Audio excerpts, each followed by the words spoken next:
If you're a custodial supervisor at a local high school, you know that cleanliness is key, and that the best place to get cleaning supplies is from Grainger. Grainger helps you stay fully stocked on the products you trust, from paper towels and disinfectants to floor scrubbers. Plus, you can rely on Grainger for easy reordering, so you never run out of what you need. Call 1-800-GRAINGER, click Grainger.com, or just stop by.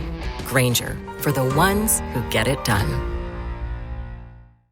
If you're a podcast host, listen up, this one's for you. My name is Allie Jackson. I'm the host of Finding Mr. Height, a dating and relationship podcast that I've been doing for 4 years now, sharing my positive and practical approach to dating that's built on my own life experience. And I wanted to share another experience that I've had, my secret behind monetizing my show. It's called Red Circle, and I was just telling my colleague about how much I love their platform. With Red Circle, not only am I getting a seamless hosting experience, but I also love the support I receive in ad sales. It's not just typical ad sales either. It's targeted opportunities based on my show and my life. And the platform is super simple. You just set your preferences and Red Circle matches you with sponsors that align with your show. You can vet every opportunity and their platform gives you great analytics. More recently too, my Red Circle team has brought me opportunities outside of my podcast on social media to really augment the podcast partnerships, bring them full circle. I just can't recommend them enough. If you want to give it a try, go to redcircle.com to get your free trial. That's redcircle.com for a free trial.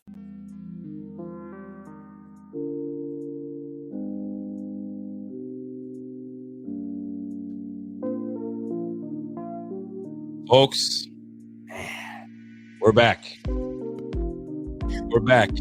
There's no happy music today. This is I want to dance so bad right now, Rico. After what we saw, there felt like there were so many things that would have led to dancing. And here we are listening to a couple of the smallest violins in the world cueing us in. Cue us in, baby. This is it, man. What a no, we can't just dance. You just can't. You can't. With a performance like that, how could you? Let me turn that down because we don't deserve it to be even that loud. You're right. We don't even deserve music. Oh my God. Turn it off. Turn that shit off. Turn it off and let's, a lot to talk about, folks. Welcome in Buffalo Fanatics YouTube channel, Week 14 post-game report. The Buffalo Bills lose. Stop me. How many times have I said this before in my life? The Buffalo Bills lose what will likely go down as the game of the year this season. 44-42, the final. Highest scoring game of the year. Easily the most entertaining game of the year. Maybe the cleanest game of the year when you compare to what actually went down and factor in that neither team turned the ball over. It was a show. And a show, of course, that we leave the theater in tears, much like me seeing Wicked the other night. However, I enjoyed Wicked. I didn't enjoy the final outcome of this game, Rico. There's a ton for us to break down for this game, Rico. A lot of good and a lot of really, really damn bad.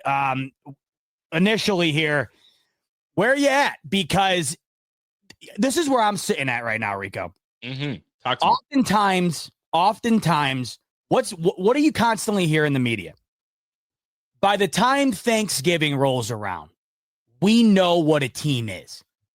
And we thought we knew who the Bills were. It's given us every reason to think that we know what they are. 7 straight games of dominance, essentially. A couple of bumps in the road there that they were able to overcome.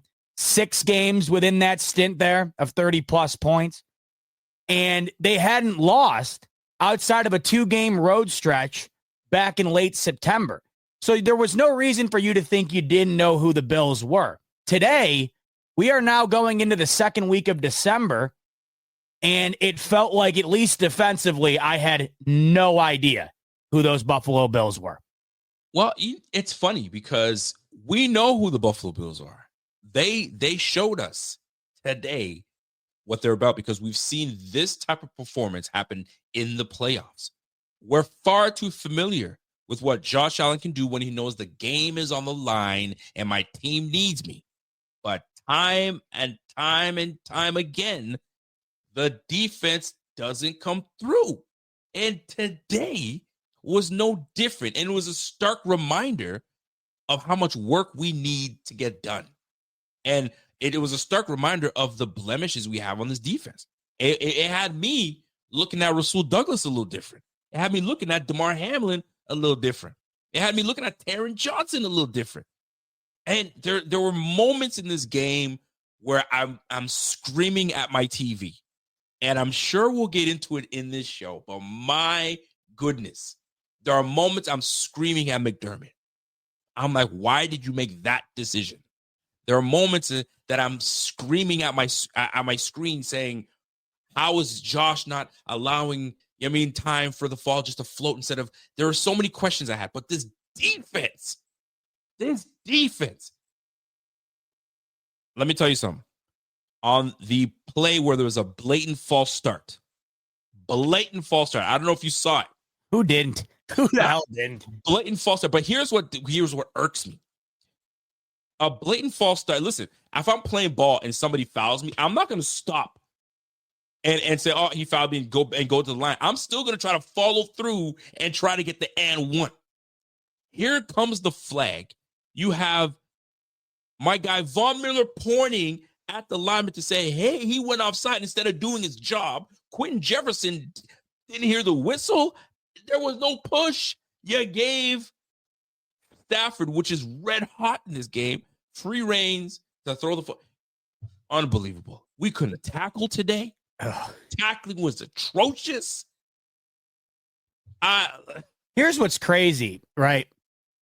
And we talked about this before the game, where we had said, on paper, you got Stafford, you got Kupp, you got Nakua, you got Kyron Williams. This offense on paper should be one of those offenses, as a fan of the Buffalo Bills going into their house, you should be fearful of. But the Rams go into this game at 6-6, and that offense, despite the personnel, had not given you any reason to be fearful of them. They had not scored more than 30 points once this entire season. They maxed out at 30 in one game this year in late October against the Minnesota Vikings. They had not put out on display an offensive performance like that, despite having the personnel to be able to do it. They had not done that all year. And they're in a game here against a team that's red hot in the Buffalo Bills, winning 7 consecutive straight games. And you would imagine that the way the Bills' defense has been playing, that despite what they have in terms of personnel, you could understand backs against the wall for the Rams, right? They're pinned in a corner the rest of the way here if they want any chance of winning the West, especially with the Seahawks winning again today. They're backed into a corner if they want any prayer of making the playoffs. So you know the urgency is there. And you know that they're playing essentially playoff-style football the rest of the way here. You get all that. But to think that a 44-point explosion would be the result of that against a Sean McDermott-led defense that has been a top 10 scoring defense all year, a top 10 defense in the majority of all metrics, a team defensively that even when they've had a bad day have bent but not broken. This thing was bent from the beginning and destroyed and shattered by the time halftime rolled around. And outside of a couple of stops, this defense got absolutely destroyed, decimated. It looked today, Rico, kind of, you want to know what this reminded me of a lot? This has got to be what Cincinnati Bengals fans have been dealing with all year long. Your offense on the other side of the ball is putting up unbelievable numbers. You're putting up 35, 40-plus points. Your quarterback is playing Hall of Fame level play out on the field, yet defensively, you erase all that. It doesn't matter. The Bengals have been doing this week in and week out, and as I've watched them and I've talked to Bengals fans, I can't possibly try to step into their shoes in terms of that frustration, knowing that offensively, you're just absolutely balling and it doesn't matter. Today, us Bills fans, we got to get an unfortunate glimpse of what that must feel like, because today Josh Allen becomes the first player in NFL history to score 3 passing touchdowns and 3 rushing touchdowns, Rico, and it was in a loss. This defense hasn't looked that bad. I mean, maybe ever. I can't. It would take me a while to have to go back into the archives to find a defensive performance like we saw today. It was nasty, and I want to echo your sentiments on Josh Allen. Josh Allen not only was a star today, unbelievable, with 3 touchdowns in the air, with the 3 touchdowns on the ground. This brother had no turnovers, making the right decisions at the right time, putting the team on his back and running for first downs and doing things that is unheard of. And to boot, he leads the team in rushing. Unbelievable. You listen, you got to give credit to where credit is due. Sean McVay had a plan.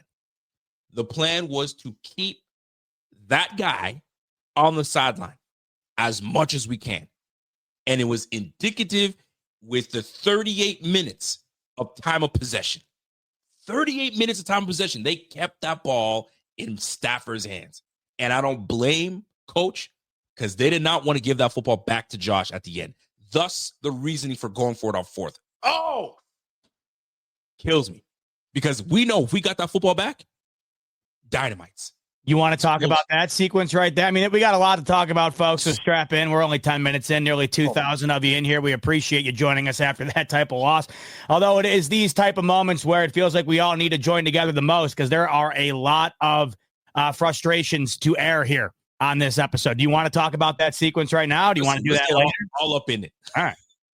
So here's the scenario, of course, as you know. The Bills are down by 17 at one point, and now they get themselves into a position where all of a sudden it's a 3-point game because of what Josh Allen was able to do on the football field today. A masterclass of a performance. It is so unfortunate that this will just get looked over because it was a loss. Nobody cares. Did you win the game? No. Okay, move on. Josh Allen quite literally today had a historic performance. He had a performance for the history books, and it was in a losing effort. 42 points on the board, like you mentioned, Rico, the leading rusher, and he was dominant on the ground. Over 8 yards a carry, 82 yards on the ground, 10 carries, 3 touchdowns.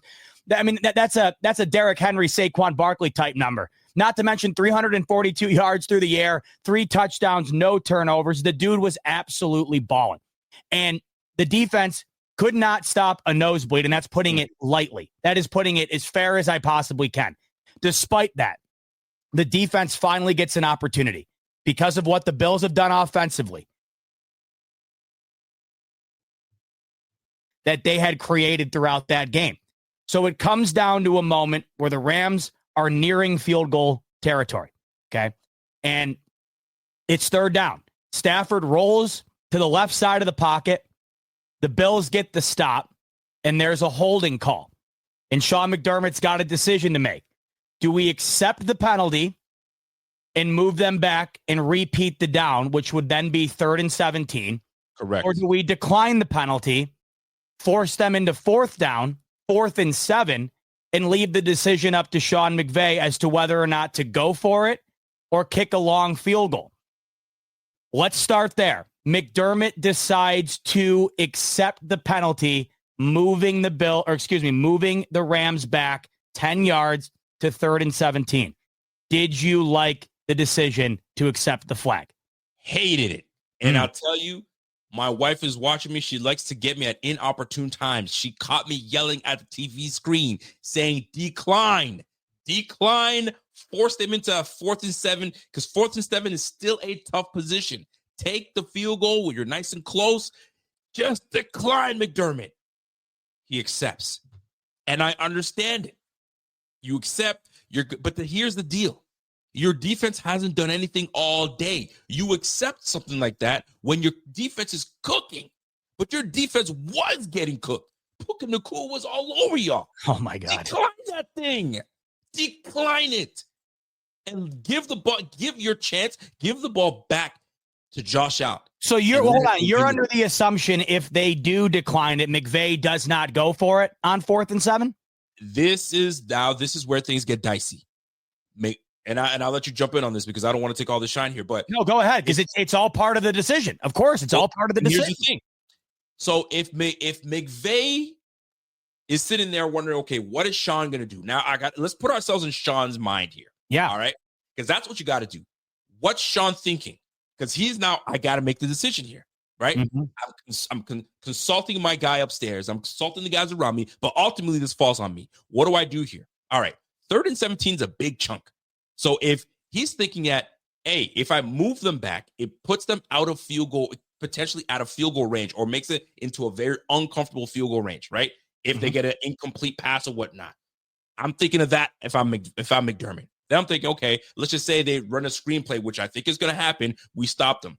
I'm putting them in a long distance situation. But here's the deal. You're dealing with Matthew Stafford. You're dealing with Cooper Kupp. You're dealing with Sean McVay. You're dealing with Puka Nakua. They're not settling for 5. They know who's on the other sideline and Josh Allen. We gotta go for big here. Now, that's my thought, and I have more thoughts, but I want you to jump in on what you're thinking. If you're Sean McDermott, 3rd and 17, what's going through your mind? And what do you think is going through Sean McDermott's mind in that moment? So this, of course, is where hindsight's 20/20, because we will never know what McVay would have done should Sean McDermott have declined that penalty. I liked the decision to accept the penalty. Okay. Because you go from 3rd and 7 to 3rd and 17. This is, of course, with the assumption that your defense on 3rd and 17 can find a way to not allow double-digit yardage the upcoming play. All they had to do, Rico, on 3rd and 17, in my opinion, if they allow 7 yards or less, the Rams kick a field goal. And I think McDermott's assumption is it's 3rd and 17. I like my chances of keeping them before the sticks and then putting this team in a situation to then force McVay to make a decision he would have had to make regardless, the same type of decision. So you accept the penalty knowing if we're able to get a stop, they're back right where they were. Or if we aren't able to get a stop in terms of before the or past the, let me rephrase this. If we are able to keep them before the sticks, McVay's right back into the situation he was just in. If we're able to get a stop, then they're out of field goal range. I trust my offense at the bare minimum, the way that they're playing right now, to go and get into field goal territory and tie it. You have to think 3rd and 17, I like our chances of keeping them in front of the sticks. The reason why we are even debating this is that this Bills defense could not even keep them from gaining 10 plus yards on a play. So it also makes me wonder, had he have just declined it and then they go for it and get it again, you don't think everyone's sitting around saying, how do you not accept that, and making it a longer attempt for the Rams to try and go and get that first down or get into field goal range? You're damned if you do, damned if you don't. Either way, on that play that they convert following this play, that would have been good from 4th and 7, 4th and 5, like it wound up being. It didn't matter. I liked it because it made it harder on the Rams in terms of being in position to kick the field goal. It made it harder on the Rams in terms of getting the first down. It made it harder on the Rams in terms of then having to make their own decision as to what they wanted to do. That right there, Rico, though, was a microcosm of the game. The game came down to you having to just keep the Rams from gaining 10 yards on a single play. McVay is not going to go for it on 4th and 10, 9, 8. I think he probably would have gone for it on the 4th and 7. But I think 8, 9, 10 area, I don't think he goes for it. You just had to keep them from getting about 10 yards. They wound up getting 12. And then it leads into them going for it, of course, on the 4th down. You can sit here all day long and say it was a terrible decision, as many people are saying. But I think we all know that if they just wound up going for it, had McDermott declined it initially and they got it, everyone on Twitter would have been saying, how do you not accept the flag, make it 3rd and 17, and make it tougher for them to convert? That's how I see it. So, Rico, we know what happened. He winds up accepting the penalty. They get the yardage there. It just felt like it was inevitable that they were going to get it when they went for it. Is that how you saw it? Hold on. And I everything you said, I in a way, I would have agreed with it too. Right. Because like you said, hindsight. Right. But here's the flip side. I look at this. Right. Everything is situational. Right. So this is a 4th down play, a 3rd down play that the penalty happens. As you were talking, I went back to look at where the down and distance were and where they were on the line. So it was 3rd and 7 at the time. Yep. And they're on the Buffalo 36. The Buffalo 36 at the point. So right now, if you decline it, you got to make a decision from the 36 on what you want to do. So then these boys say, you know what? We're gonna accept that penalty and bring you down 10 yards. These guys go ahead and they convert on what was and this is why I say situational, because at 4th and 7, your playbook is different. Now you're looking for a little short beater, something that gives me right to the sticks or just above the sticks. So, and defensively, you got to call something completely different. 3rd and 17, things different. My package now changes. Now I'm probably in dime defense maybe I wouldn't have been in dime defense with 4th and 5 or 4th and 6 or 4th and 7. So that's why I think the play dynamic changes. So, and not only that, timeout happens. So now there's time to think, okay, what are we going to do here? At 4th and 7, decline, get back on the line, let's go. You got to make a quick decision here. You got to make a quick decision. So to me, I'm not saying it's rushed because he probably would have went for it on 4th down regardless, but I think the play call becomes different, defense personnel becomes different, and that changes everything. So, I mean, at the end of the day, like you were saying earlier, you know what it comes down to regardless? Rico, you got 2 chances to keep them from getting 17 yards, and they could not do it. They could not do it. It was a microcosm of the day. They could not stop anything. Anything. And to your point there, so you said it was at the 36-yard line? Right? Yeah, I'm looking at 36, I believe. Yep. So say here right there might be the reason, the mindset why you accept the penalty. Say that they go for it on 3rd and 17 and it's an incompletion. Right. That goes from a 51-yard field goal to a 61-yard field goal. And we all know how big a difference that might be. That would have made it much more difficult on the Rams. It essentially came down to, I don't think it comes down to the decision to accept or decline the flag. It comes down to the Bills' ability on defense to pretty much just make one necessary play in this game, and they could not do it. All they had to do was keep them from gaining as many yards as they did on the 3rd and 17. They couldn't do it. They had a chance to right that wrong. If they could stop them on 4th down, they couldn't do it. Even if they just allow 7-8 yards, Rico, on that 3rd down, McVay's not going for it on 4th and 9, 4th and 10. They gave up 12 yards. And 4th and 5, that to me is probably, that's right near the threshold, Rico. And the way that they were playing, how do you not go for it on 4th and 5? So I don't think that was a moment McDermott deserves to get clowned on as much as he is. There's another moment we'll talk about later in the game where we could have an argument about that. But right there, Rico, that wasn't so much coaching to me as it was flat out inability to execute on the field. Listen, no question about that, because once you get past the whole, the decision or not, maybe McVay was going for it regardless of what situation you put me in. I'm going for it because I know what's on the other sideline, right? They converted 11 yards on that 3rd and 17. Then they got another 11 yards to Tutu Atwell. So, when you look at the big gap, 22 yards on 2 plays, no wonder Stafford was averaging almost 11 yards a pop on every throw he was making. It was unbelievable. Defense today was non-existent, and whether decision was made to push them back, decline, would it have mattered?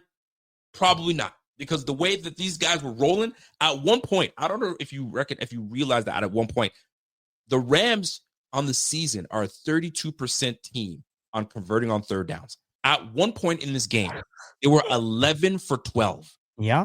11 for 12 and hadn't punted once. These guys could not. It reminded me of the 13-second game where there was no punting. They let Josh Allen, they let Pat Mahomes just up and down the field. And it was reminiscent of that to me. I was like, man, you were going to wait this performance from this super athlete, one that we may not see again in a Buffalo uniform, and y'all messing this up by playing this kind of defense? Man, it was. Bro, we had never seen a performance like that in NFL history, much less in a Bills uniform, and they pissed it away. They absolutely pissed it down their leg. And the point you just made, this is why, it'd be honest to God, if this exact game happened next week against the Lions, it wouldn't stun the living hell out of me. The Lions offense has been scoring 40, 50 points pretty much every single week outside of a couple of down weeks. That's what we've come to know from them this season. This Rams offense, you just touched on it. Maybe the worst 3rd down offense in the league. They hadn't cracked 30 points all year long. Rico, in this game, they had 38 minutes of possession to the Bills' 21, and the Bills still scored 42 points. 42 points. They essentially scored. I mean, this is the math, and I'm no mathematician. 21 points, Rico, of offensive possession time. They scored 42 points. They were essentially scoring a point every 2 minutes offensively. This Rams offense had more than a full quarter of possession time. They were unreal dominant on 3rd down. Puka Nakua, that was one of the greatest wide receiver performances I have ever seen. It was so good that you completely forget how dominant Kupp was in this game when they needed him to be. You completely forget how good Kyron Williams was when they needed him to be.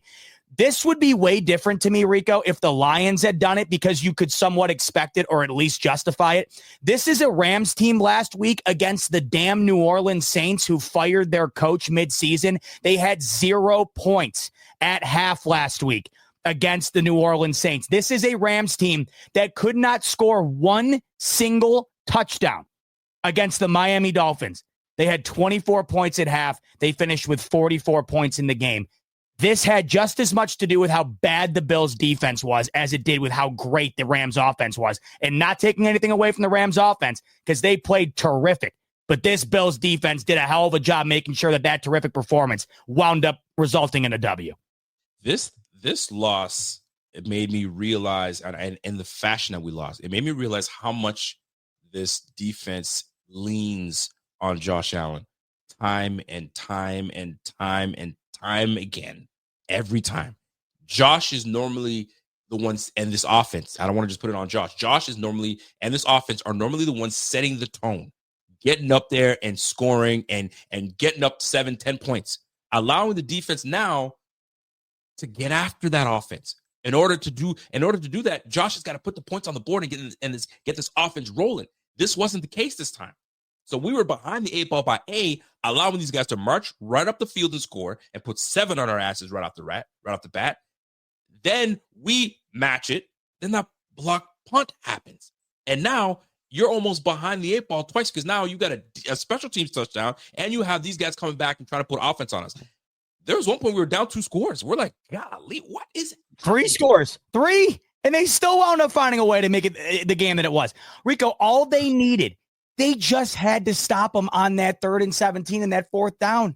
And then they couldn't do it. Buddy. They couldn't do it. And then they let them get in the end zone on top of it. They let them score a touchdown on top of it. Dude, that was you factor in what they did in terms of like Nakua's catch on the sideline there. Like you factor in the amazingness that they did with the ineptness of the Bills defense. I mean, dude, they just wasted away an all-time offensive performance, an all-time quarterback performance. I mean, Rico, if I told you going into this game that Josh Allen would have nearly 500 all-purpose yards, he would have a career-high 6 touchdowns, he would set an NFL record for 3 touchdowns and 3 throwing touchdowns in a game, they'd score 42 points, and they'd lose, you would have to tell me the defense must have had one of the worst performances of all time. That's exactly what happened. I'll tell you, man. We're so used to having a bit of a balanced offense, and today wasn't balanced. And you got to give credit to what the Rams did to us defensively. It sucks because like at the beginning, you're wondering, okay, what kind of team are we going to face here? What are they going to bring? Because it's nothing to really write home about on that defensive front. Nothing to write home really about what's on this defensive line, the linebacking crew. Nothing. So how are they going to stop Josh and this offense? They stopped the run. They made sure that we weren't going to make them guess, because a lot of times this year we've made teams guess. Are we running the football? Oh, are we passing? Is play action going to work? Play action was non-existent today. Non-existent. Why? James Cook had 6 rushes for 20 yards. They took him out of the game. They made it the Josh Allen game. I said this on my previous show with Bleacher Report. McVay, smart individual. He ain't a coach for no reason. At that age, he's not a coach for no reason. Check this out. This is what they did. This is what he wanted. He wanted Josh to turn into Josh of old.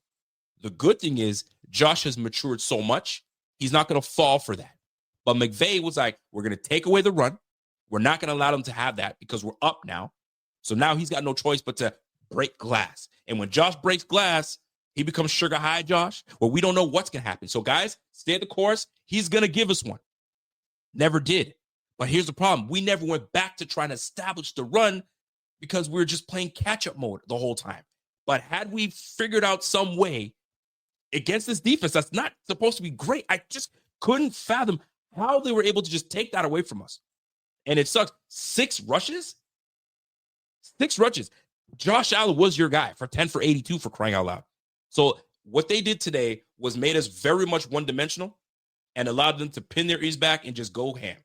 And Josh, as sensational as he was, doesn't turn the ball over, puts over 340 yards passing.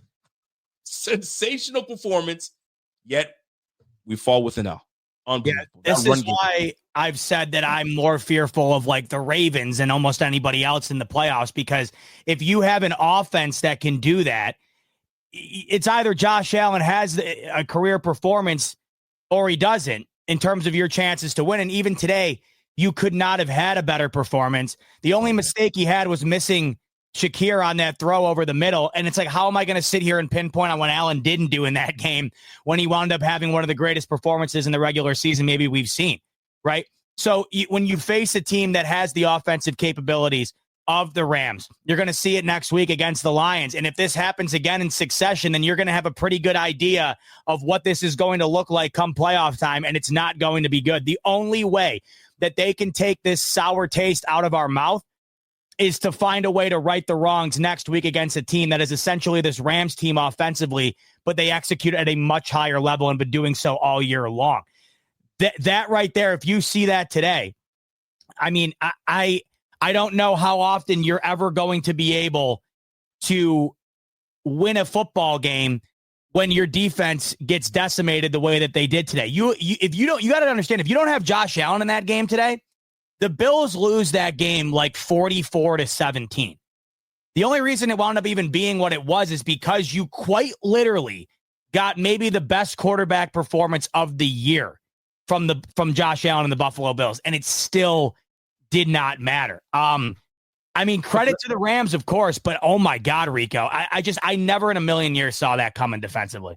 Let me ask you this. What was the problem on defense? What, if you were to look at it, pinpoint the one thing that you noticed that you're like, there's why we lost? Well, a blatant inability to get after Matt Stafford. It would have to be at the top of the list. They could not touch him to save their life. They could not get anything going on the defensive line. If you were to ask me, like, what would the difference would be defensively in this game, I wouldn't have told you physicality. The Bills got absolutely, like, just dismantled at the line of scrimmage. Completely dismantled. They could run whenever they wanted. They had all the time in the world. I mean, even on that play, on that fourth down where they did end up going for it and getting it, go back and watch it. Matt Stafford snaps the ball. Rico, he's just standing there, just waiting for that underneath route to get open. Sure enough, by the time he was able to wait it out and get enough time to allow the play to develop, wide open. They did not sniff Matt Stafford all game long. And, also when it comes to just the overall defense, the inability to contain the middle of the field felt like it was a real problem throughout the game, too. Just everything in the middle felt easy. The biggest problem to me, though, Rico, was the lack of a pass rush. It was just non-existent today. And then you also factor in the third down situation. The Bills could not come up with any answer, and Puka Nakua destroyed him. I haven't seen a player destroy the Bills defense single-handedly like that since maybe Tyreek Hill back when he was with the Chiefs. Like, that was unbelievable. And he also made a couple of plays where it's like, what can you do? The one on the sideline there, Christian Benford, he could not have defended that any better. There were just a couple moments where you throw your hands up, but they really allowed that offensive line to dominate their defensive line, and it resulted in Stafford doing whatever the hell he wanted all game long. It allowed Kyron Williams. I mean, they didn't even have to run it. They didn't have to rely on it the way I thought they might have to, but he ran it 30 times, and it felt like it didn't equate to 30 runs. The runs that he did have, though, Rico, it felt like they were impactful in the moments where you really needed a bigger stop. So, I don't know. They stuck with it, and it allowed basically what I saw, Rico, from the run game for the Rams. Okay. They kept running the ball just to make sure that the pass game was continuing to be what it was, because it could not be stopped at all. Balance. That's exactly what they did. They had balance. We did not. We couldn't run the ball because we were playing like they were at the advantage because they're always up a score or two or three at one point. So at that point, it's like, let's kill the clock. Let's do what we need to do. And they were doing, this was very similar to what the Bills do, right? How often are we sitting here saying, oh, another screenplay to Shakir, another one to Cooper, another screen? It's an extension of the run game. And that's exactly what the Rams did to us. If they weren't running with Kyron Williams, they were throwing a screen hitch to Puka. They were throwing it to the tight end. They were throwing it to Kupp. they just kept the ball clocked rolling. And you got to give them credit for it. But I'll say this, man. Lack of athletic ability, in my opinion, other than obviously the defensive front, really got us. And we are playing zone, a heavy zone, and the ability for Puka Nakua and Cooper Kupp to be such in lockstep with Matthew Stafford on where to sit in the zone.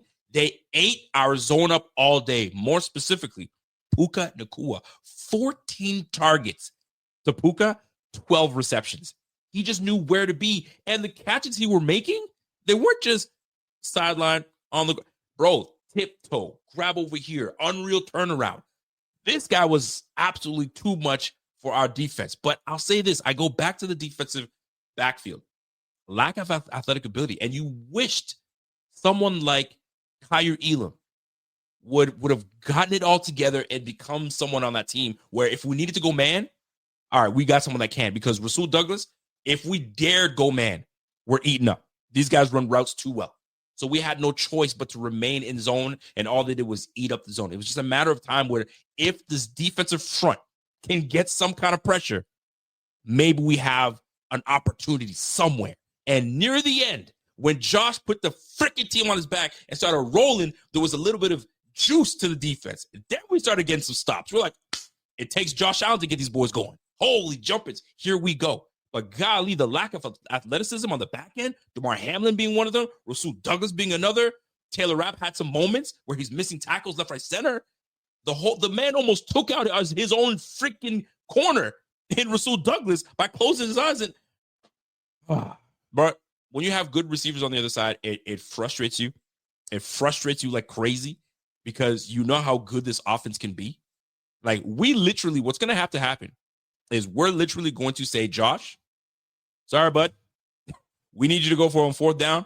We need you to go for it all day, every day, because this defense right now, after this performance, I don't know if I can trust him. And here comes McDermott still trying to trust him and saying, for 3rd and 17, let this defense do it. And I'm still irked up on that. You made great points earlier on you probably would have went for it anyway, regardless. You know what I mean? But it just hurts because you have such a great performance from the offense. You have fans flying all the way to LA to watch this, and then we leave with an L. Oh, that hurts. It hurts. We'll see how it all plays out. So let's talk about how they did end up leaving with an L. It wasn't just that one decision that McDermott had to make. There was a couple other decisions later in the game, including one that set the Buffalo Bills up to be able to put this game within one score and then potentially allow them to get the ball back and try to go and win the football game late in the fourth quarter. So the Buffalo Bills allowed that touchdown on that drive that resulted in Sean McDermott accepting the penalty. The Rams get 12 yards on third down to make it 3rd and 17 into 4th and 5. They convert, they get it. And then, of course, they wind up going down and getting into the end zone. So now you're looking at the end of the game here, and you're looking at the Buffalo Bills offense once again finding a way to keep them in this football game. They get all the way down the field. They got a couple of penalties to go their way that were legitimate penalties. It wasn't like they got, lucky here. A couple of pass interference calls that went the Bills' way. Maybe the second one you could have an argument with, but the first one, there was no doubt about it. Cooper got interfered with. It puts the Bills down into scoring territory. They wind up getting on the 1-yard line after this drive. And there is about a minute and change left, and the Bills have lasted the entire second half, Rico. They have lasted the whole second half, including this drive, maintaining all 3 of their timeouts. They have all 3 of their timeouts still in their pocket. And they didn't have a great chance, especially knowing what the Rams offense had done to them all game long, but they had a chance. Everyone knows if it comes down to an onside kick, you pretty much have no chance. If you have all 3 timeouts with the ability to stop the opposing team, get the ball back, and you have a quarterback like Josh Allen, you have a chance. So the Bills get down to the 1-yard line, Rico, and after maintaining all 3 timeouts throughout the full half, getting all the way down there, which they had to do, they run the football. They run the football on the 1-yard line. They do not get it. Correct. Something really weird about that play, Rico, because they would wind up going and doing that play again on the next play. but they ran it the way that they always run it, where they have Allen under center and he's got like 3 guys behind him. He's got a guy in the back of him and he's got 2 guys to the side of him, and he got in with ease. On the first one, Allen lines up in the gun, Rico. He then goes under center and motions over a guy to go behind him. It was not ran the way that they typically run it. Before we talk about the decision to run it, let me ask you, whose decision was it to run it? Because I'm not entirely sure sitting here right now. It felt a little weird to me the way that play was run. Okay, keep rolling with this. What are you trying to tell us here? I don't know. I'm undecided. I have no idea what to make of it. It did not feel like that was designed. I don't know why. Because in that moment, running it makes no sense. And also the way that they ran the play, even if they wanted to run it there and run that play the way that they typically do, why didn't they run it in the style in which they ran it the second time around? Allen goes from the gun to under center and then like half-ass sneaks it without his typical, tush-push design that worked with ease the next play. Do you think that was the call from up top? That's a great question because I'm sitting here. I really don't know. I don't know if maybe Brady already said it. I don't know. I'm just wondering. We can dissect it. So first things first, did we get too cute? Did they leave it up to Josh? Because at this point, I think Josh has earned enough respect. He's earned enough power in this offense where if he sees something, he can change it. So maybe this was meant to be a disguise to, okay, we're going to go gun, but I'll figure out what it is. Or it might be a quick screen, right? Because I was saying earlier, that quick screen is it's like an extension of the run game. So could this have been this quick screen where hold tight, let me see what these guys are doing? Okay, now I see it. Come on in. Right? All depending on what the defense was going to give him. Now, did he have enough push? Did he have enough? Yeah, it's one of those things where everyone and their mama knows what's coming. So defensive front, get in there, get tight, and it's mano-y-mano. We got to win this one. It's unfortunate because we normally 8 times out of 10 we nail that. And the fact that we didn't changed everything. And Tom Brady said it. This changes everything. Of course. Is everything. Because now you had 3 timeouts. Had you got into the end zone, bro, you're getting the ball back with 40 seconds? More than enough time for Josh Allen to do work. But we fall with 2 seconds left. They punt the ball at 0-0. There goes the game. But the decision to run it out of that formation, I think that's all on Josh. Okay. It was Josh. If you see this look, you got a full reign to run it the way you see fit. But if you see something else, get under there. You feel comfortable, let's roll, right? Sometimes it's just a matter of trying to okey-doke the defense. Maybe he was going to do that the whole time just to throw them off. Wait a minute, he's in shotgun? All right, everybody spread out. I don't know, right? But it's a decision he's got to live with. And if that's something that he messed up or if that was the play all along, then it's just a play that we did not convert on. Yeah. We converted on the next one, and the rest is history. But how things could have changed. Yes. Had we punched it in the first time. Right. And I was just curious because we've gotten right into it. We haven't watched the post-game presser. I'm sure we'll know tomorrow what the mindset was behind that decision. I was just wondering because from your perspective, because from my perspective, the way that they ran it felt so off. When you saw them run it after the timeout, they got into the formation they always get in, where Allen has his reinforcements behind them, and it worked like a charm. He went from being empty in the gun to then going under center and motioning one guy over, and it just felt so all over the place, and it didn't work. So something really weird about it. But regardless, it doesn't matter who called it, who executed it, whatever. The decision was made by somebody, and it was the wrong decision. Mm-hmm. It was the wrong decision. You go all that way. You go that entire half without burning that timeout just to burn it in the moment that you didn't even know you were going to have. You end up giving yourself a legitimate chance to go and make one stop and get into field goal range. And when I say a chance, that's all you can hope for. Because, Rico, the second you burn a timeout is the second that chance dissipates. And that's exactly what we saw. You all felt the same way I did. You all felt the same way Tom Brady did. The second they called that timeout was the second the Buffalo Bills lost the football game. You knew it. Brady knew it in the booth. I knew it. We all knew it. Calling a timeout, Rico, to me, that's the equivalent of just taking a knee. What's the difference? The execution percentage on an onside kick, you got a better chance of going and putting your money on green on the roulette wheel and hoping it lands on green. That's how you hope you end up winning the damn thing. That is not the percentage. That is not the odds you want to set yourself up in that situation. To have gotten all the way down to there, Rico, to do that. Okay, so you do run it, Rico. Get your asses back on the line, no huddle, and run it again. How do you burn a timeout there? Oh my God.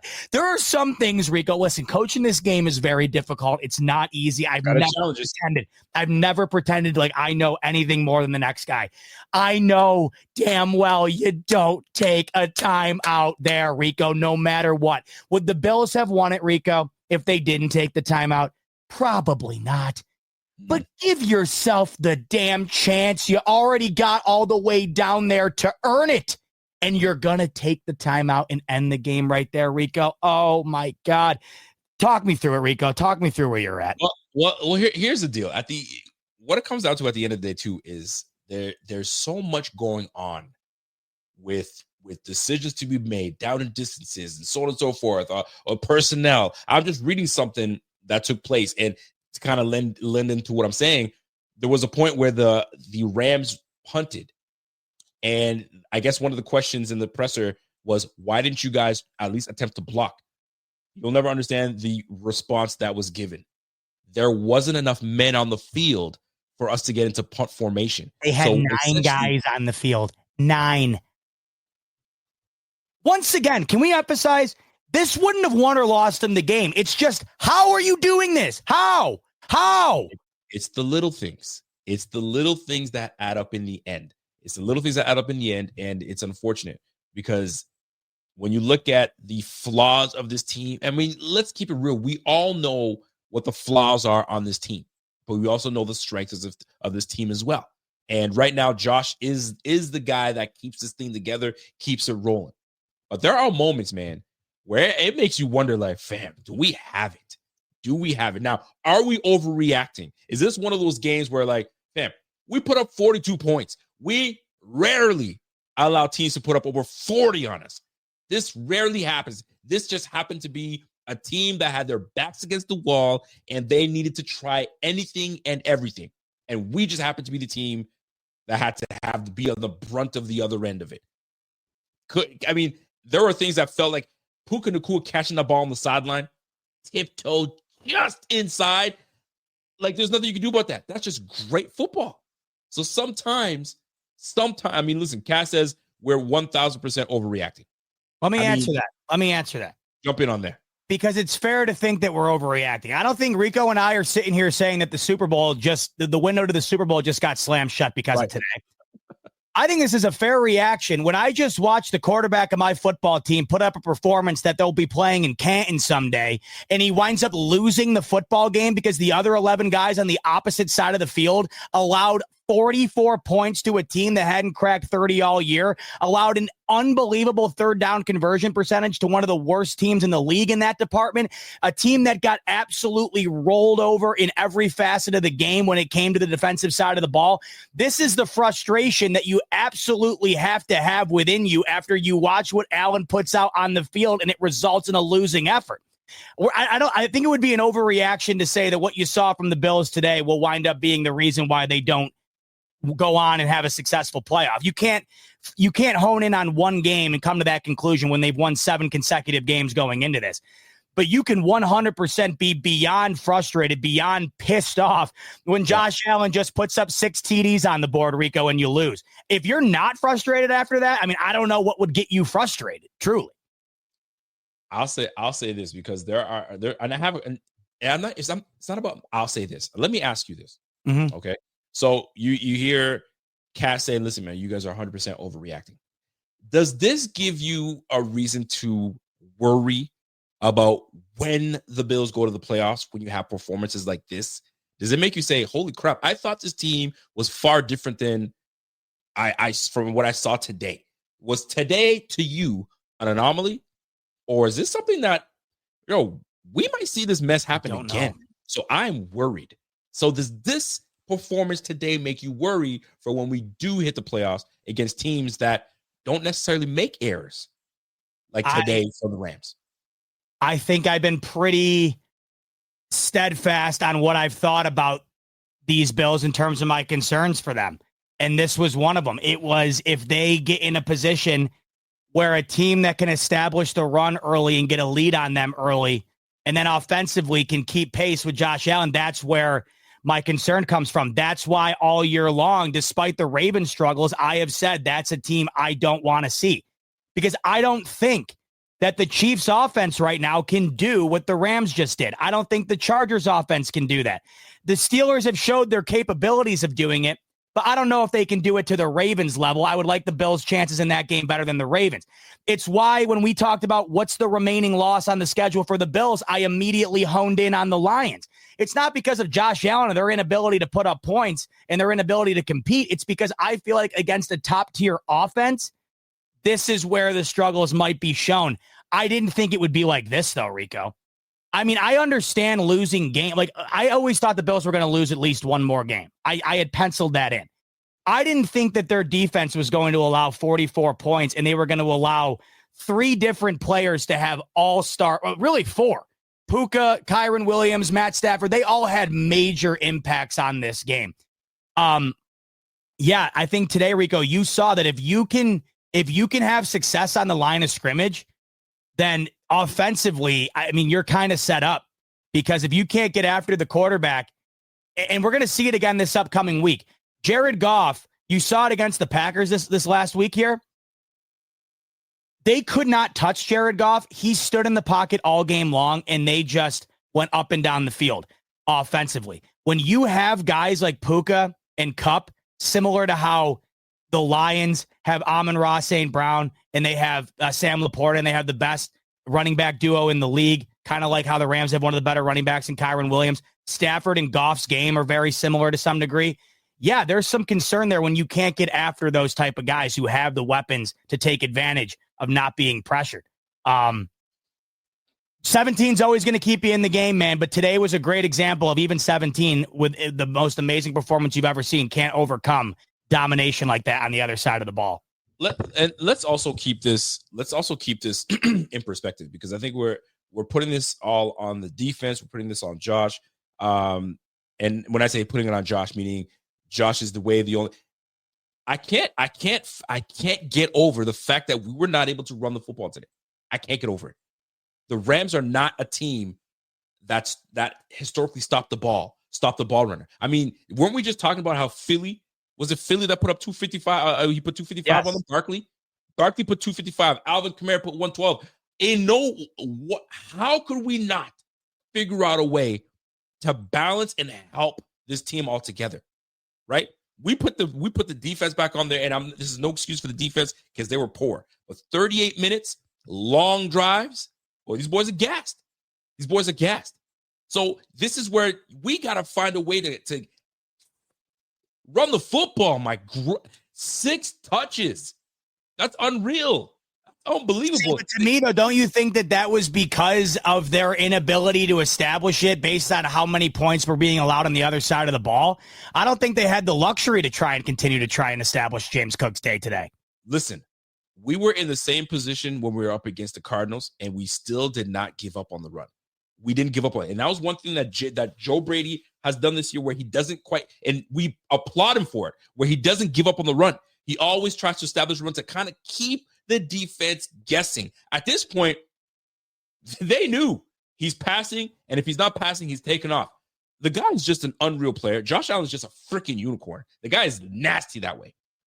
But when I look at, we can't run the ball, so that makes us one-dimensional. We can't stop the freaking run. Yeah, Kyron Williams with 29 freaking carries, 29 carries for 85 yards. Bro, they had such balance on that side. They had the defense guessing. Is this a run? Is this a pass? Well, we were sitting here getting gashed. Yeah. You want to know what though, Rico? You want to know what probably immediate? This is where it flipped. And we're an hour in. We haven't talked about it. Talk about it, man. This is where the luxury of being able to do it flips. If you don't, allow a blocked kick for a touchdown, maybe Joe Brady gets to establish the run game a bit more throughout the game. Because in that moment, when you fall down by multiple scores that early, in addition to what the Rams were doing offensively, you got to throw out the ability to just, we're going to try to do what we always do, and that's dominate time of possession and run the ball every other snap. I totally get what you're saying, because that's what the Bills want to do, and I thought that's what the Bills were going to do today, Rico, because the Rams, like you mentioned, not good against the run all game. The Bills, terrific on the run when it comes to their offense. I think that right there, the reason they didn't do it today, Rico, it shows you saw it within the game. Why would the Bills not want to do it when they know they're capable of doing it? I don't think they had the luxury of doing it today because they saw on the other side of things. I mean, how often today, Rico, did the Josh Allen have to make an insane throw down the field for them to even be in the game? Think about the amount of different plays that the Bills had go right for them offensively to even keep them in this. This took a 40-yard screen pass from Ty Johnson to remain in the game. This took one of the greatest damn dimes I've ever seen to Mac Hollins to keep these Bills in the game. This took one of the greatest throws and catches I've seen all year to Khalil Shakir in front of the pylon to keep the Bills in this game. They did not have the luxury to hand the ball off to James Cook 15 times in this game, Rico. And once again, the best offense is great defense and vice versa. The Bills offensively would have been able to execute what they wanted to do had the Bills defense given them the luxury. They did not do that today. That block punt. Oh, my God. That block punt. And poor Reed Ferguson. I know he's getting rid. Dude, Reed Ferguson has been one of the mainstays of this team forever. It happens, and it happened at the worst possible time imaginable. I mean, you literally never hear Reed Ferguson's name brought up. And let me tell you something. That's a good thing. You don't want to hear much about your long snapper, because if you're hearing about your long snapper, there's probably a damn shit reason for it. It was a bad play. It was a bad play, and unfortunately, the Bills could not afford a bad play today outside of what they were putting out there on defense. And it happened. And it just, you know what sucks, Rico? It wasn't the Bills' day today anywhere outside of 17. And that's what sucks, because it was 17's damn day today. It was 17's day today. It really wasn't. And this play, and it happened so early, right after the first quarter. Right after the fourth quarter, we're in the second quarter, and I'm looking at this, and I'm like, ooh, that's awfully close. At this point right here, I was like, ooh, that's a big penetration right there. And I'm like, oh, hell no. And there it is. And I think we could talk about the 3rd and 17. We could talk about all those things that happened. This right here is the play.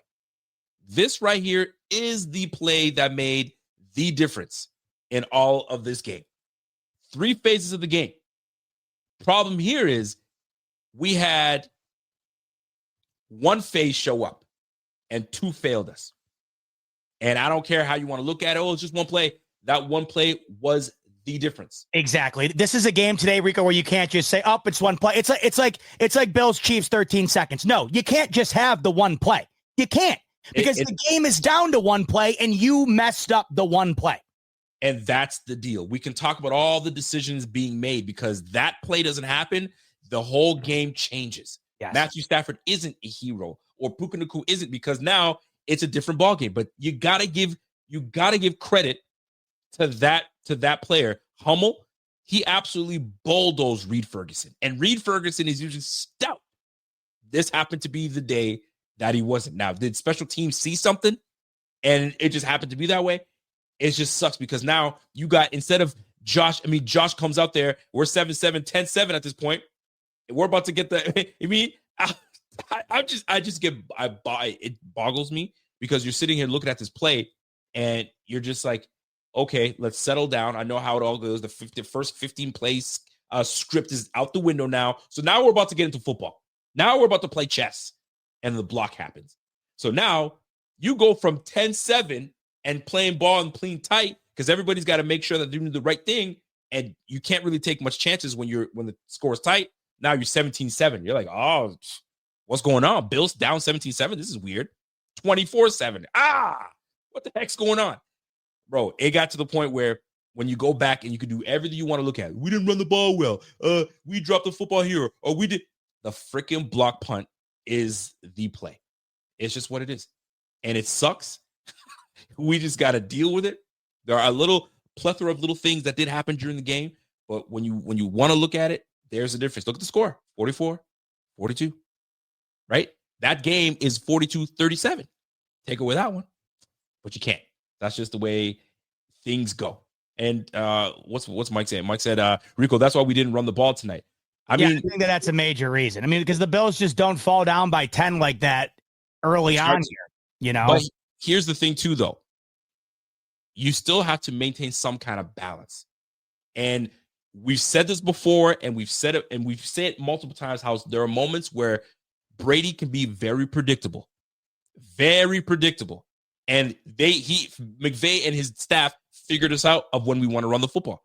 So they stacked that box, stopped us on the run, and made us into a team that has to go second and long, third and long. Like Pierre said earlier, man, we had to have Josh break the glass early to put on his cape and say, all right, man, I got y'all now. Oh, man.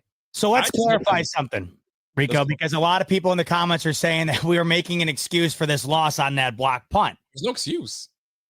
Folks, that was just one pivotal factor. The Bills didn't stop the Rams once. It's not the reason they lost, but it was certainly a contributor because I think it changed the way the Bills wanted to play offensively, and it also allowed the Rams to play way more loose, having an instant 10-point lead as opposed to a 3-point lead off of a play you don't see happen every week. Once again, back to what I was saying earlier, it was a microcosm of the notion that today was just not the Bills' day for anybody but 17 because they really haven't had a play like that go their way all year, and that happened in a game where it could not go their way. It's not an excuse. The overall point is, in a game where the Bills' defense was getting run out of the building all game, when you add the cherry on top, which is the block punt, good luck winning the football game. That's what we're saying. Had that not have happened, then maybe the Bills are in a better position at the end to win it. I don't think either of us are sitting here saying the Bills win if that didn't happen, because what do I have in my arsenal to argue that? They didn't do a damn thing defensively to prove that they would have found a way to wind up winning that game. It was just one more thing on a heaping pile of just bad things that stands out in terms of the difference in this ball game. It really set the path for the Rams to dictate the football game throughout almost the full duration of the evening. What do you say? And I got to read this super chat because it only plays into the question that I have for you. And by the way, Randy Prokes, and this goes to everybody that's super chatted. We will absolutely hit all your super chats. But this is a point that I really do want to touch on because we're talking about the defense and how the defense let us down. Randy, we very much appreciate that super chat. Randy comes in and says, McDermott taking the penalty is one thing, right? Then dropping in soft zone killed me and kept D extra plays. Just made no sense. Your thoughts? Okay, this is perfect because I was going to ask you that question. Then I happened to see Randy's super chat there. There was a lot of tweets, a lot of messages on your social media saying, why are we playing zone? They're killing us in zone. We should start playing man. What were your thoughts if you did see that statement being made? Dude, jump into man, play man instead of the zone because they're killing us in zone. And essentially, it would make sense if one scheme isn't working, switch to another. What were your thoughts on that statement? Because I've seen it multiple times tonight. When do they ever play man, though? This is a team that is pretty much solely reliant on playing zone. And we can't sit and listen, I understand it. They did not adjust. And you could argue they should, or they should have, of course. They never adjust to man, ever. And I think when you win as many games as you have playing zone, it's tough to get out of it. It goes back to, this used to be the biggest criticism of Jim Boeheim, the head coach of the Syracuse Orange for the longest time. Essentially the godfather of the 2-3 zone. He would never come out of it, Rico. Say the other team, say they were playing, just an example, say they were playing Duke, and they're just on fire from 3-point range, just destroying this zone. Boeheim would never, ever, ever come out of it. He would stay in it no matter what. No matter what, okay. The Bills D, you want to know what the problem is? The zone is reliant on getting pressure. They were incapable of getting pressure onto Matthew Stafford. That's what the whole thing came down to. And I personally believe, Rico, when we're looking at the zone coverage, there were moments that it felt like the coverage itself was working but just an unbelievable play was made or a pass interference was called. They could not cover. If you say you wanted to go man, right? Say you wanted to go man. Do you think man was going to work on Puka Nakua this afternoon? Because when you did have him on one-on-one coverage, he makes the catch of the year on the sideline. When you did have him on one-on-one coverage, they held him every single time. How many pass interferences did Puka Nakua generate this afternoon? 4? So I got to tell you, Rico, we can sit here and talk about that all we want, and I get it. I do get it. I think they were cooked either way because they were making it work no matter what the Bills threw at them. Let me tell you something. There are things, there are matchups that just don't work out for us. And this matchup today, whether we played zone, whether we played man, this matchup wasn't great for us because you have 2 receivers that are exceptional in finding the zone and staying in the zone. And you have 2 receivers that can get open in the man. I promise you, folks, if we switch from zone to man, if you thought we were getting cooked then, we would have been in nasty position to get cooked even worse and for bigger chunk plays. Don't forget, the reason we play these zones is to keep teams in front of us, to avoid having the big play. That's why we play man. We've been burnt far too many times in the past where McDermott has changed his defense up. So we want to keep things in front of us. But what we're susceptible to are the dink and dunks. This team isn't a team that did the dink and dunk. You have Matthew Stafford hitting 10, 11, 12 yards a pop. It was not a good day at the office for the defense, but sometimes it happens. The dink and dunks also worked a ton too. I feel like we overlook them because of the great plays they had. Like Rico, the touchdown to win it. That was just a quick out to Nakua. And I mean, dude, can we just like Bills fandom aside, like whatever, dude, that man today, Puka Nakua, that man certified. Brother, I wish that was Rams versus like Niners or something, because I wish I could have sat back and appreciated that. That dude today, that was unreal, man. That was the best wide receiver performance I've seen all year from anybody not probably named Jamar Chase. And you hate that it had to be against the Bills. You hate that it had to be against the Bills. Of course. The guy was unbelievable today. He was either catching a screenplay, he was catching something on a corner route, on a comeback route. And he's a big guy. He's a big receiver. And he's got soft hands. We just did not have an answer for Sean McVay and this team. And let's not forget, we talk about, and we made some good adjustments. We're known for making second half adjustments. Folks, the Bills put up 21 points in the fourth quarter. We put up 21 points in the fourth quarter to obviously the touchdown and the missed extra point from the Rams. So we made our adjustments. We found our rhythm. Problem is, we just ran out of time. Had we had more time, this game is a far different game. But here we are. You know what's crazy too? Just to say, go ahead. Like even Cooper Kupp 5 for 92 and a touchdown, like that's a hell of a day, dude. I don't even remember it. That's what Puka Nakua did, by the way. Just to put that out there, like on top of the Bills D just not having a great day, that dude also had an elite day. So it was a real shit recipe for the Bills to get cooked the way that they did. By the way, shout out to our guy Rev, because Rev, I'll tell you, man, there's been a lot of people asking, "Where's Rev? Where is he? There he is. He's right here."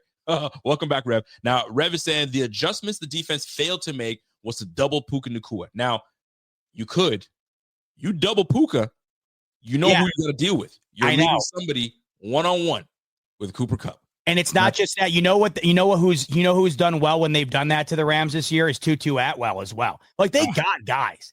Like, dude, that's why Marcus Robinson. They got guys. Yes, we talked about it, Rico. This is why I don't understand how the Rams offensively were as shitty as they were going into this game. I mean, when you look at what they have, there really is no reason why they would have the games like they had against Miami or New Orleans. And today you saw why. And let's not forget, I mean, like the record of these Rams, I mean, let's not look at the 6-6 record. And we talked about this in our show on Friday. That's 6-6. Don't forget, early in the season, they were without Puka Nakua. Mm-hmm. They were without Cooper Kupp at one point.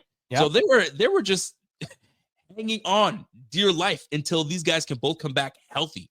And now that you see a healthier team, this could be a very sneaky team going into the NFC. These LA Rams that have a very good opportunity to take that NFC West title with how close things are. So, I mean, I don't even know if the Bears, did the Bears win today or the San Fran Bears got destroyed. There was a point in the game, Rico, where I think San Francisco had 300 all-purpose yards and the Bears had 2. Oh, my God, 38-13. Okay. It was a beatdown. Yeah. Absolute beatdown. Speaking of score updates, by the way, it's 6-0 Chiefs. And once again, in classic Chargers fashion, Herbert's doing everything he can, and they're just dropping every ball he puts out there. Of course it is. Yeah. And then the second quarter. Second quarter was 6-0. And here's the thing. Another thing, too, that we've been talking about. Although we took this loss, do you take this loss? And here's a question for you, Fur. This loss, is this a humbling loss? Or is it one of those losses where you're like, you know what? We got big problems on this team, and I'm worried. Because I'll tell you right now, although this performance wasn't the greatest, I don't worry. Because we don't often allow that type of performance ever. Even when we play higher offenses, it's just we just don't give up type of things like this. So does this make you say, I'm not worried, we're fine? Is this a humbling loss that you see? Or dude, Herbert's down. That's not good. Yeah. Or are you looking at this, man? I'm not worried. This is one of those moments where it's just for us to sit back and settle. Because before I give it to you, I look at it as humbling. I really did feel that we could win out. This was a definitely winnable game. I do still feel that we can take the Lions and we can beat the Lions. I think we just match up well. And then the rest of the teams, Jets and the Patriots, should be able to. Now, the fact that we lost this game at this juncture of the season, I think it's eye-opening. I think it's gut check. Rasul, you didn't have a great game, right? Benford, solid game, but we had some moments where we could have been better. You look at the defensive front, for crying out loud. We were playing patty cake. We weren't doing anything. We weren't even getting after Stafford. So this to me is more of a gut check. Say, whoa, Josh, normally when he does this, we're usually packing our bags and doing exit interviews. So we don't really have a chance to really deal with him. Now you have a chance to deal with him. He and this offense helped put 42 points on the board. And now he's got to look back at y'all and be like, we got to take a long flight back to Buffalo. And I'm looking at y'all. So I'm hoping that this is a gut check for this defense to know that we can't allow this type of performance to happen again. But are you looking at this like I am? This is more humbling. This is something that these guys will have to take on, put it in the background, and let's just know where we have to get better. How do you look at this loss, aside from all the nonsense that's taking place? Well, it's 1,000% humbling. There's no way it isn't. To answer your question with just a simple yes or no, yes, this loss is 1,000% humbling because you've been doing what got done to you on the defensive side of the ball. You've been doing that to other teams almost routinely for about 2.5 months. And you've been scoring 30 plus, and your defense has been matching that energy, and it's resulted in domination. I mean, really, outside of the 61-yarder from Bass that it took to beat the Dolphins, every other game, for the most part, the Bills have controlled. So, yeah, it's humbling without question. Talk to me a week from today in terms of answering your question as to whether or not this is concerning. If the Bills defense does this exact same thing against a team next week that is more than capable of doing exactly what the Rams just did to it, you got some real concerns to have as a Buffalo Bills fan. If Jared Goff and company at Ford Field next week on Sunday afternoon do offensively what the Rams just did this afternoon offensively, you 100% have concerns that are beyond visible when it comes to this Bills team, this Bills defense, and their ability to correct that type of defense against these calibers of offense going into the postseason. Would you not agree? 100% agree. 100% agree. And that's why it's going to be crucial on how we look ourselves in the mirror come next week and how we decide to handle things going forward. Because I'll tell you, man, I look at the Pittsburgh Steelers, and that's a tough team that we're going to have to face potentially. I look at what these Chiefs continue to do and find ways to win. Although we've beaten them, we may have to face these teams again. So we need to gut check, clean up our act, because if we're really trying to make that push, at this time in this juncture, at this time, I think it's apropos. I think it's time. That it's unfortunate, but this loss was something that unfortunately could be very helpful for this team for making this run. It's one loss in a long time, but I think that we have a lot on our plate that we can look forward to. but one thing that does concern me though, that pass rush, man.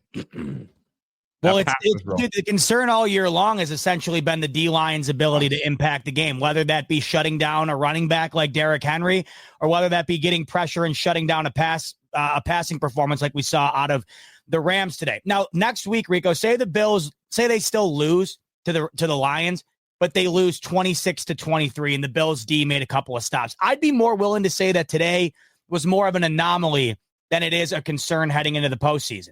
But if you get shades of what you saw today next week again, how could it not be a concern? Because going into the postseason, if you want to win the Super Bowl, you're going to have to beat the Ravens, and you're going to either have to beat the Lions or the Eagles, who are, in my opinion, the two best offenses in the league right now, not named the Buffalo Bills, at least the two best offenses that are going to be in the playoffs. I mean, there's other arguments out there, Cincinnati, what they're doing, but you have got to be able to show that you're going to be able to compete against the top of the league in terms of offense. And let's face it, right now, this year, in regular circumstances, the Bills have played a really solid offense in terms of, let's talk strictly personnel, because it's hard to say the Rams are one of the best offenses in the league when they haven't been this year. But personnel, find me, how it gets much better than that roster from an offensive side of things. This year, they've played the Rams and the Ravens, and in both games, that's when they allowed 30-plus points and did not dictate the outcome of the football game and did not have any answer seemingly throughout the full duration. So that was a long time ago. So it's hard for me to link this game back to that one when that was essentially over 2 months ago. But we have a perfect situation here right now, Rico, where you have 2 weeks in a row against two very similar teams offensively. If it happens in succession, then you have your answer. You know exactly what this Bills D is against that type of offense. 100%. I mean, listen, you hit it on the nail with that. And while you were alluding to that, I got Mr. West coming in saying, "Hey, he's telling us to stop. It's our D line. Our D line is good." He's saying it's our outside linebacker. So I assume Mr. West is referring to Matt Milano being the issue that happened today. Fam, I hate to break it to you, brother. It is more than just the linebacking crew. It's more than the old line. Listen, the D line is more. It was a bad performance altogether from the defense. You're not pinpointing one more than the other. Now, if we want to get into the Milano talk, we absolutely can, because I've seen it multiple times. Yeah, and some folks are saying Matt Milano's not ready. You should have let, Dorian Williams continue to stay in there. Let me tell you something, folks. Dorian Williams did what he was supposed to do in the time that he was in until Milano can come back.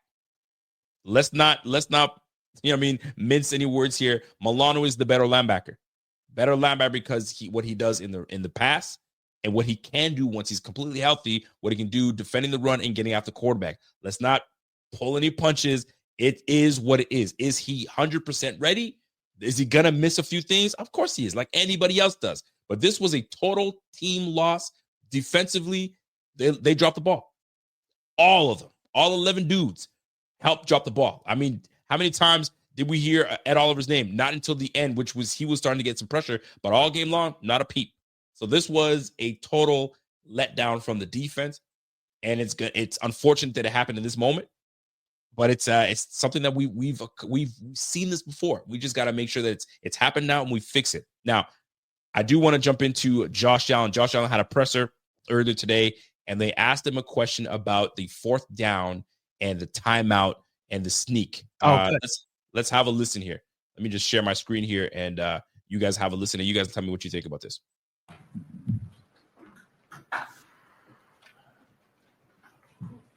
Josh, on the last time you got the ball at the goal line, was that was the call to go with the run, because you guys ended up using a timeout there and might have cost you a chance to.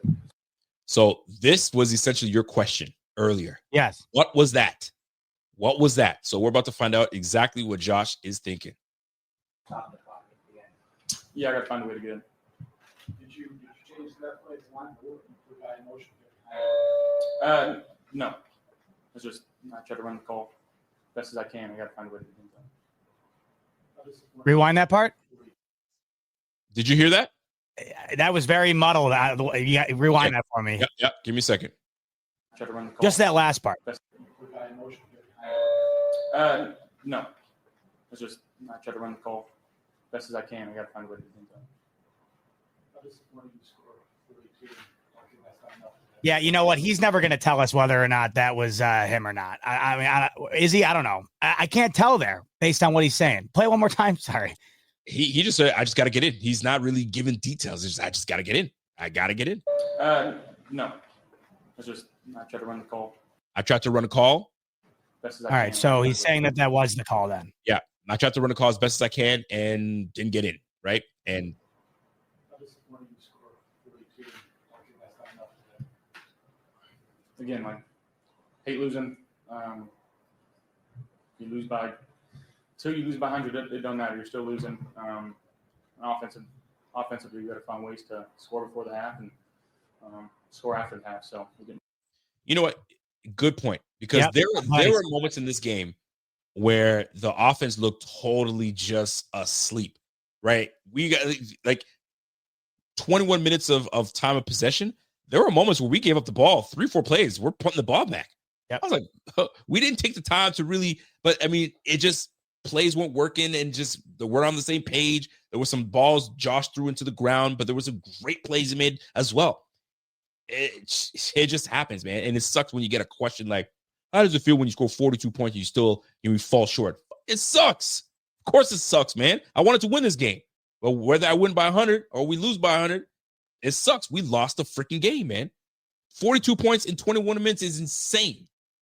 I looked at the play comparison, how many plays the Rams had. The Rams had 74 plays in this game to the Bills 54.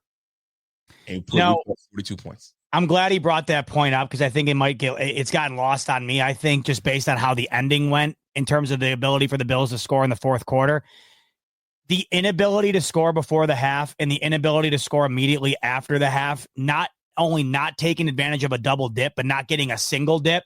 It's a great point he made. So, even one score on either of those drives could have changed things. Rico, they legitimately, as much as they were getting destroyed defensively, they could have gotten a field goal before half and then a touchdown to open the half up, and they would have that would have tied the ball game. That would have been 24-all. Just that situation right there. They got 0 points on either drive. And here's the thing, because we're so accustomed to the Bills just putting up points, so we're like, oh, that sucks. We didn't get that, but that was crucial. That was absolutely crucial, and he knows it. And I could see it on his face once he was on the sideline. He was like we missed it. Like we know where the commercial's going and you got slow-mo on their face. He knew, I had an opportunity and we did not get what we needed. And then we don't double dip.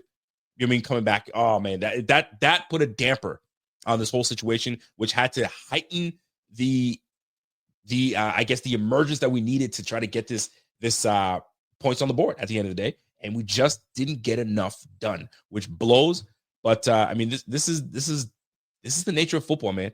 Where any given Sunday things happen, and you just gotta roll with it as best you can, and hopefully things materialize defensively. But today just wasn't our day today defensively. Just wasn't our day, and we just got to roll our sleeves up. Next week, Lions are we're on the road against the Lions, so.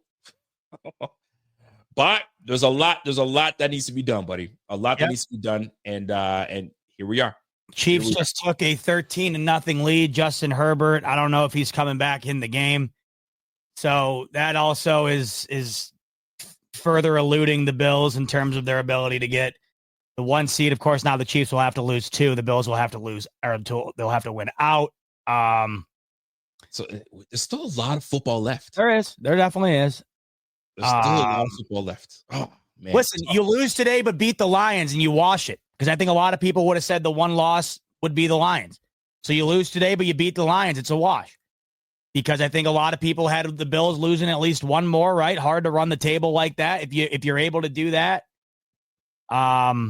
Would you say number 1 seed's out the window? We're pretty much playing that number 2 seed, and we're let me take a peek. I wanted to look this up. I wanted to get the exact percentage odds. So let's go and take a peek here and see. Let me go to the New York Times simulator and see. Okay, while you do that, I'm going to take some questions in the chat and see what the thoughts are from what everybody's thinking right now. I got Neil Stanton. What up, Neil? Neil says we have nothing but to blame ourselves for the first C being gone. I don't know what I just read there. We got nothing but to blame. I mean, I think you're saying we have nothing but ourselves to blame in this loss. No question. Defensively, we just didn't show up. And see, for me watching this game and I'm yelling at my TV screen, there are moments I'm yelling at my TV screen and I'm like, golly, like we have moments that we can stop. And in the pregame today, one of the ref that we had today was Wolstad. His last name Wolstad. And Wolstad is known for giving up plays, first downs to penalties. So being penalized and giving the team their first down. The amount of times that we gave the opportunities to the Rams to refresh their downs because of blunders on our end just absolutely kills momentum. We had moments where we were very close on stopping the offense in opportune times, but a freaking flag would negate the good work that this defense would put in. So it was a matter of discipline. It was a matter of lack of tackling. It was a matter of just getting straight up beat. Just a whole bunch of stuff that took place today, and it's rough. It's rough. And how do you dude, you're Josh Allen. You're sitting here having a heroic day. You got to get back on that flight and just sit and watch everybody. That's tough. So I was able to pull that up, by the way. I was able to pull up the Bills' percentage chance, according to the New York Times simulator, of making or of obtaining the 1 seed and getting a first round bye. Here it is right here. So they were 48% going into the Rams game. It has now fallen to 21%. So 21%. The Bills were nearly a 50-50 chance going into today. This is also factoring in the Chiefs beating the Chargers. They're up 13-0 now with Herbert banged up. I'm imagining that isn't going to be completely blown. So this is what you're looking at right now. Hey, it's still a 1-in-5 chance. It's not no chance, but it's certainly less of a chance than they had going into today. Does Herbert ever stay healthy? Oh, I know. Every year there's something going on with this guy. Every year. I feel like there's something going on with this guy. It's crazy to me. He's coming back in the game. He is coming back in the game right now. Right before half, it looks like Justin Herbert is re-entering the game. I mean, he was down on the ground for a while. He is back in the game, Rico. 42 seconds left in the half, and he is back in the game. They gave him a shot of something and woke his ass up. So we'll see how that plays out. This play here, man, I gotta play this play, which I was yelling at my TV screen. Okay. First things first, we know he jumps offside. We see it. He jumped offside. You can't stop. He's sitting here pointing. This is where you get after him. You got to. I can't tell you how much this drove me nuts. Watch how much time he has on this play. False start or not. Just let it go. There's your second. Just taking a sweet time. Dude, I mean, look at that. Dude, there's no one even close. Because everybody just stopped. I'm seeing this. I'm seeing so much of this, by the way. Yep. Man, the refs really sold us. You allowed 44 points. And are we forgetting the 2 personal fouls Josh Allen drew for being as good as he is at drawing personal fouls? And I'll just say it at that. So come on. No, I don't buy all that. I mean, some folks like to kind of, harp on the refs. Yes, they miss calls, but they miss calls for us too. They miss calls for us too, folks. It's one of those things where you just got to deal. You got to deal. It's just what it is, man. Refs are not perfect. They're going to miss calls. There's some blatant calls that they miss, but here we are. Now, there are some plays that you might say, yo, man, that's a whole call. Some folks are calling for this play right here. I mean, I hate to bring it up, but I mean, just what it is, right? You got Puka's hands wrapped all the way around, all the way. There's the arm. There's the hand right here, right? This essentially is a touchdown. And what are you going to do? There's not much you can do. Great play call. Cooper comes across, lineman coming across. He tries to cut back in. There's the block, and he's up. This is the NFL, folks. It's the NFL, man. It's just it's the way the cookie crumbles, man. Shall we get to super chats? Let's do it. I hate losing, man. So do I. You know what? Oh man, it takes away all my all the juice I have, man. This is why I always say every week when everybody's like, oh, what does it matter what's happening until we get to the end of the year? Because think about how shitty you feel right now. We got to enjoy 7 straight weeks. You got to enjoy when the Bills are rolling because it's days like today that make you realize why you got to enjoy it. Because I feel sick right now. Because, I mean, it's just, I feel, dude, Rico, I got to tell you, I would not feel sick if Allen just kind of played like shit.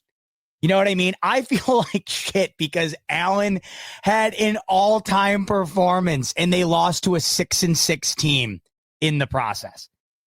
If Allen would have went out today, Rico, and he was like 22 of 32 for 215 and 2 touchdowns, it would have been a lot easier pill to swallow. Hey, you can't win them all. The guy had 6 touchdowns, 3 in each category, and they lost. That's why I'm just sickened by that.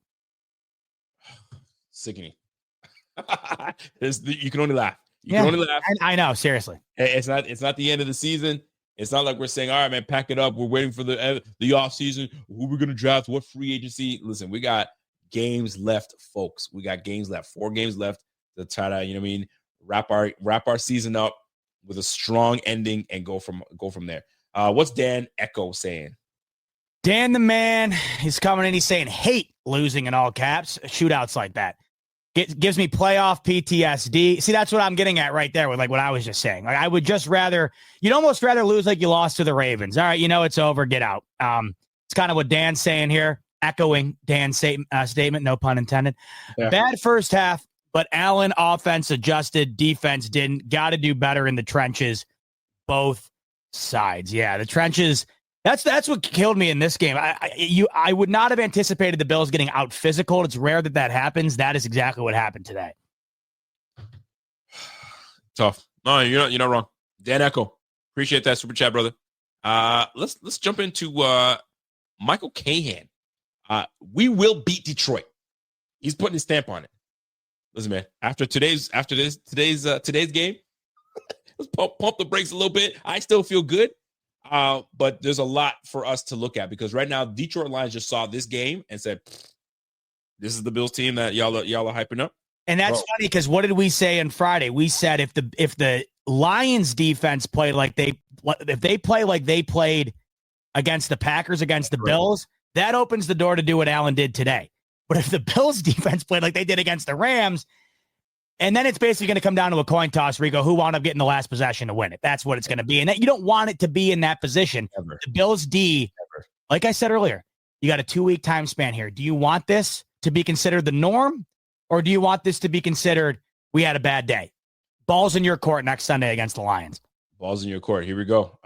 Richie Fresh. What's up, Rich? Rich comes in and says, yeah, our defense was trash. We know.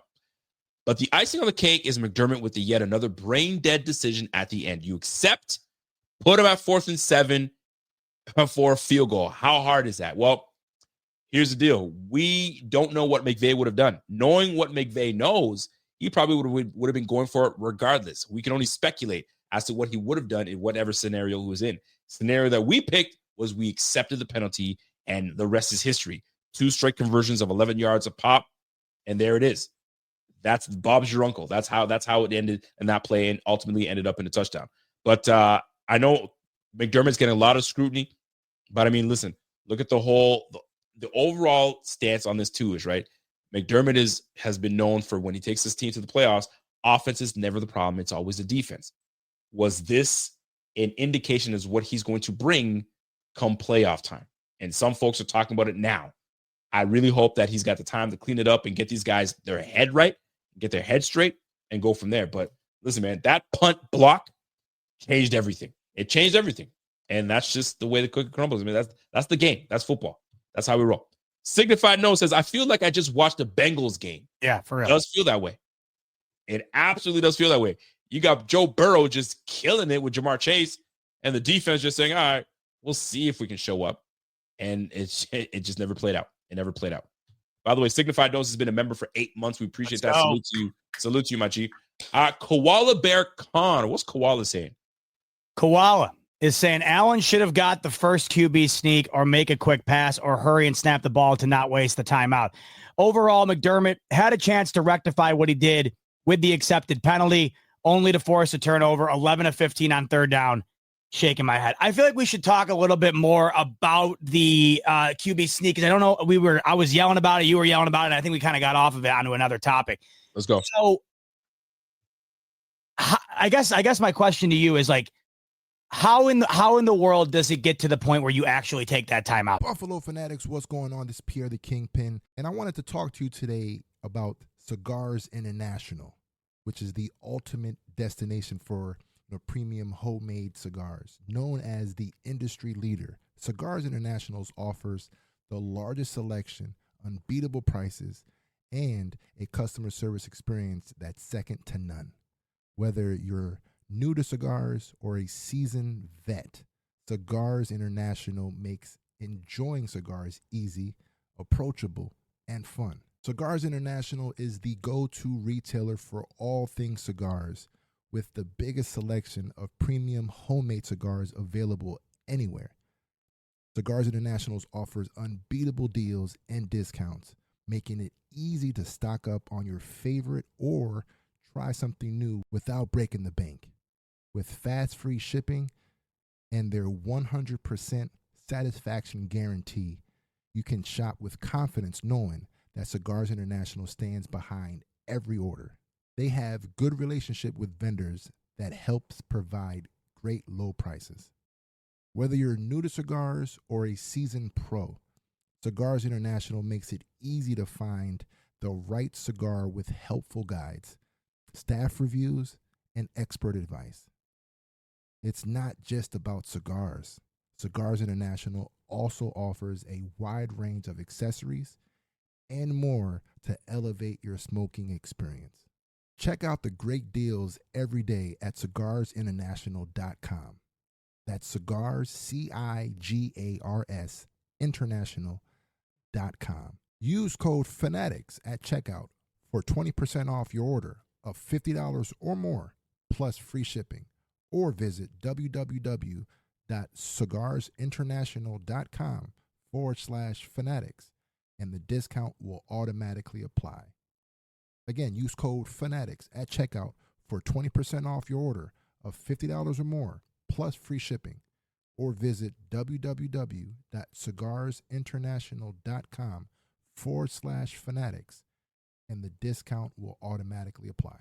If you're a maintenance supervisor at a manufacturing facility and your machinery isn't working right, Grainger knows you need to understand what's wrong as soon as possible. So when a conveyor motor falters, Grainger offers diagnostic tools like calibration kits and multimeters to help you identify and fix the problem.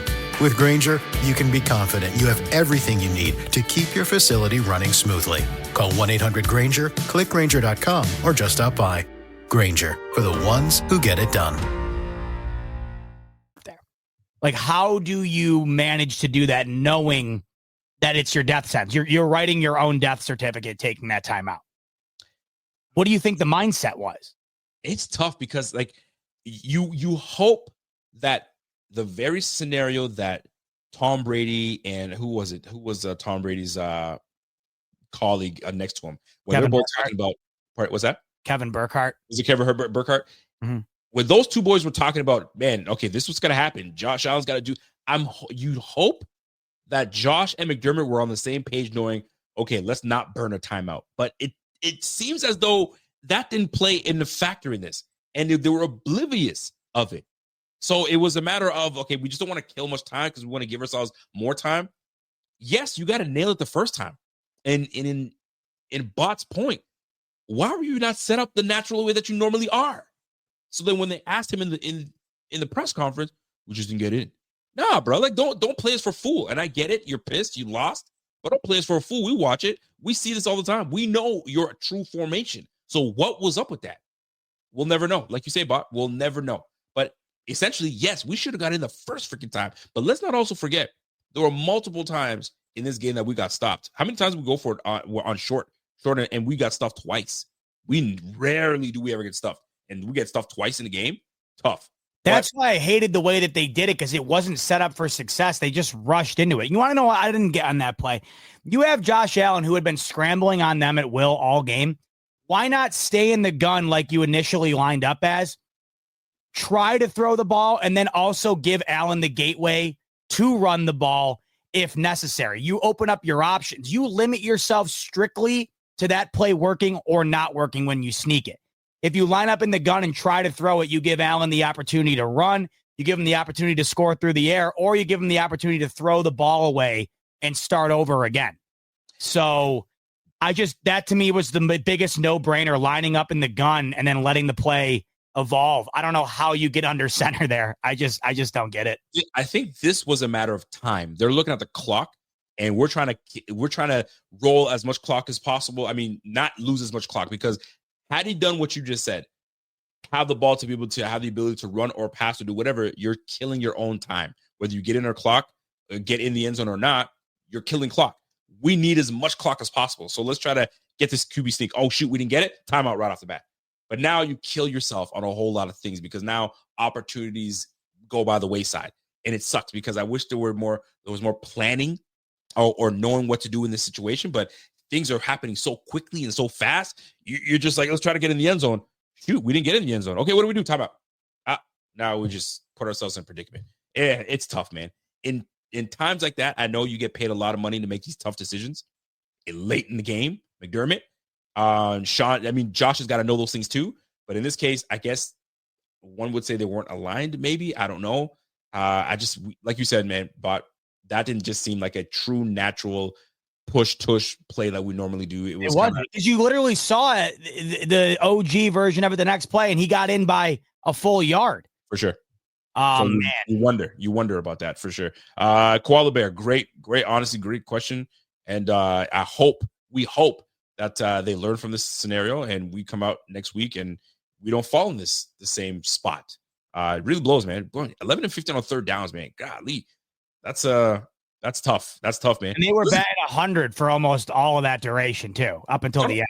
Not only that, we're known to be a very good red zone defensive team.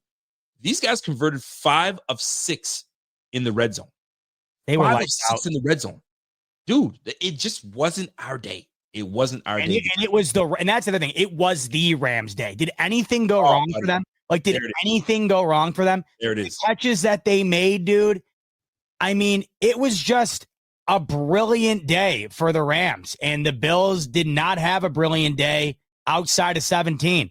And I shouldn't say just outside of 17, because this is what sucks about this one too.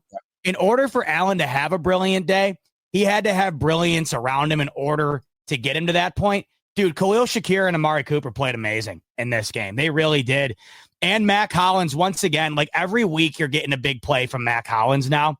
And he's making grabs, Rico, that are like first round wide receiver like type grabs, not Mac Hollins special teams guy that you bring in thinking he might be a culture guy type grabs. I mean, the grabs he's making, the one he had against San Fran last week, Allen just ripping that thing up and he grabs it. Crazy. The catch he had today.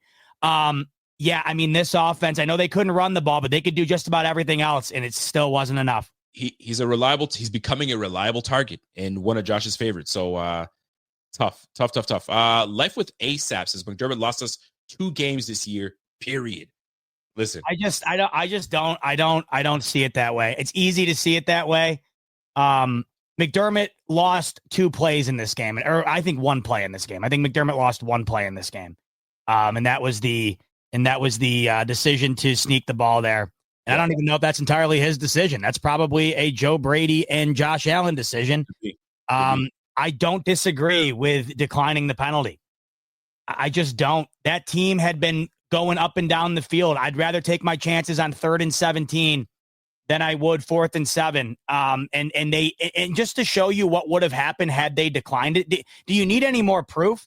Because had they accepted it, they would have just done what they did on the 4th and 5 anyways. Stafford stood there, made himself a snack, waited for the guy to get open, rifled it in, and there you go. So here's another thing too, right? When you're looking at it saying, do you still trust McDermott? Because this is pretty much what you were alluding to. Richie's asking, do you still trust McDermott? 3rd and 17? I'm gonna say yes. I still trust McDermott. I still like McDermott as a coach. Albeit there are some moments people say, well, what about this and what about that? There are a lot of moments, but there are some moments where we've praised him for being aggressive instead of the conservative. Let me punt it on 4th and 1. Knowing who he's got, we've gone for it multiple times and being aggressive on fourth down. So I do still trust McDermott when it comes to making tough decisions. Jared, 17. Yeah. So everyone is saying this. Why are you so convinced? Why are you so convinced McVay's not going for it on 4th and 7? He walked out there on 4th and 5 without giving it a second thought. What makes you think he wasn't going to do it on 4th and 7? You're only saying that because it didn't happen. You're only saying that because you have no proof to back up the fact that it would or wouldn't have happened. You're just assuming he wouldn't have done it because that's not what the outcome wound up being. You're only saying that because it didn't work out for Buffalo. Everyone's saying that McDermott's decision to decline the penalty was the reason they lost. Did you watch the other 59 minutes and 58 seconds of the football game? I don't understand how you think that's the moment where the Bills lost the game. They allowed 44 points. And on that play, they gave up 12 yards. So even if they went for it on 4th and 7, that's still a first down. It doesn't matter. And on 4th and 5, compared to the 4th and 7, you essentially got the same outcome. Would they have not have done that? I don't know. I just think it's really convenient to assume that McVay just goes up 2 additional yards, take the field goal. So what will help with this question is if somehow we get information from the press conference of somebody asking Rams, hey, would you have gone for it no matter what in that situation? That'll put a lot of things to bed if folks really are harped about that scenario, because it's a tough scenario. It's a tough scenario. I think that's a hell of a question, Rico, that you're asking. I would love to hear if a Rams beat reporter would know to ask that. I think it's a great way to determine whether or not that situation played in the hand of the Rams or not. Right, and those are things we'll never know until if somebody asks and he explains. Yeah, I would have went for it regardless. I'm trying to keep Josh Allen on the sideline. Period. Point blank. I'm not even trying to think about it. So yeah, but I mean, listen, when you have things like this that happen, what the heck are you supposed to do with that? What are you supposed to do? Dude, this guy was an absolute monster today. This guy was an absolute monster. Puka Nakua was sends 1-2. You got to be kidding me. Let's see. 1-2.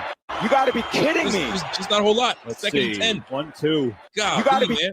We tried, folks. We tried. It just didn't work out for us. Anyway, that's neither here nor there. Let's keep it rolling. With Richie Fresh said, hey, he says you decline. You got to decline when your D has played like Swiss cheese.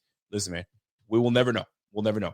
Defense just decided to choke early in the season and get it out of the way instead of wait until January. Cass comes in and says that.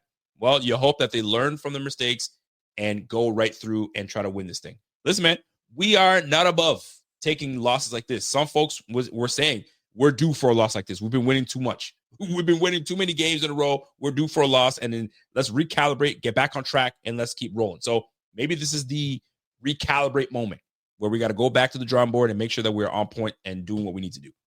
Simple as that. Edict. My takeaway for this game, we need a cornerback weapon in the offseason. The Rams have 2 weapons in receivers, and we needed one more cornerback to cover 2 weapons. Douglas is on my milk carton all season. I mean, listen. Not a good day for Rasul. I just hope he's healthy, but no, it wasn't a good day for anybody. I mean, really, find me the guy who had a good day defensively. I mean, that's a tough one. I mean, listen, Edict, I get it. Cornerback will be something we will probably address. I don't know. Maybe they like the room that we have. It just was a bad day today. I mean, don't forget, we have Kyrie Elam on the sideline. They don't know what they're going to do with that guy. So who knows, man? Edict, appreciate that super chat. Adventures with Smile says, hey, Ed Oliver still at only 1 sack this year. You want to take this one? What do you want us to say, man? I don't know. It's just the Bills have been generating pressure. This game that you saw when they can't do it. I'm not going to sit here and act like the Bills defensive line has been dog shit all year long. It hasn't. It was bad today. It was really bad today. But it really hasn't been. It's just the problem I have is when it's bad, Rico, it seems to be really bad. Yeah. Like it seems like when it winds up being their big hole, it winds up being a hole that costs them football games. The Ravens game comes to mind. This game comes to mind. You saw today, if they're unable to get pressure, they're cooked. So it all depends on the type of game that they're going to have. And they've shown that they're capable of doing it, but today they couldn't, and you saw the outcome. But yeah, I mean, Ed Oliver, you would hope for more, obviously, in a game like today. And it's just, nobody brought it to the table. I'm not going to single out any specific person. It was nowhere to be found anywhere. It was a tough day. Tough day. What up, Mitch? Mitch, the lead lobster. He comes in with a freaking huge super chat. Much love, Mitch. We appreciate that. You don't know. You have no idea. What's Mitch saying? He says, feeling good after this loss. Allen clearly MVP. By the way, Bot, we never talked about OSU Michigan. Yeah, for your sake, Mitch, you're lucky we haven't talked about that yet. But maybe we can talk about that tomorrow on the smoke break. That's right. He goes, I drove 10 hours through snowstorm to watch Ryan Day lay an egg. At least I'm not a Bengals fan like my bud who went with me. Go Bills. Go Bucks. Well, Mitch, we didn't talk about Penn State's inability to win the Big Ten championship last night either. So I guess we can call it a wash. Although, oh man, it's funny. I was talking to Mitch and I said, "Hey, Mitch, I literally said to him because he said he was going to the Penn State or the Ohio State Michigan game. I said, Mitch, you're going to have a ball. That game's going to be over at halftime. You're going to be drinking, eating, having a ball. I don't think Mitch or anyone for that matter had any clue what they were going to be in for in that football game. Crazy. Sorry you had to watch it, Mitch, but hey, you can go down knowing you probably saw the worst loss in Ohio State. I mean, it's up there, arguably the worst loss in Ohio State history. So at least you were in attendance for it. Better than not being there, I guess. Better than not being there. Mitch, we appreciate you, man. Will Gann says, hey, I'm not paying Groot a big contract. I didn't like the Ed Money Groot. Groot never makes a sack on 3-6 big games. Listen, man. Here's what I think about Groot. I think Groot will get his contract with the Bills. I think he's a good player. I think he's a solid player. I think he does what we need to do in defending the run. And I think he can get after the quarterback. Could we get more from him getting after the quarterback on a more consistent basis? But I mean, listen, big-time pass rushers do not grow on trees. You're not going to find a Myles Garrett. You're not going to find a TJ Watt just hanging there just for you to pick, right? At 29 or wherever we picked Groot. So keep in mind, man, I mean, we're always looking to try to get after the quarterback. We're always looking. AJ Epinesa, we got Javon Solomon.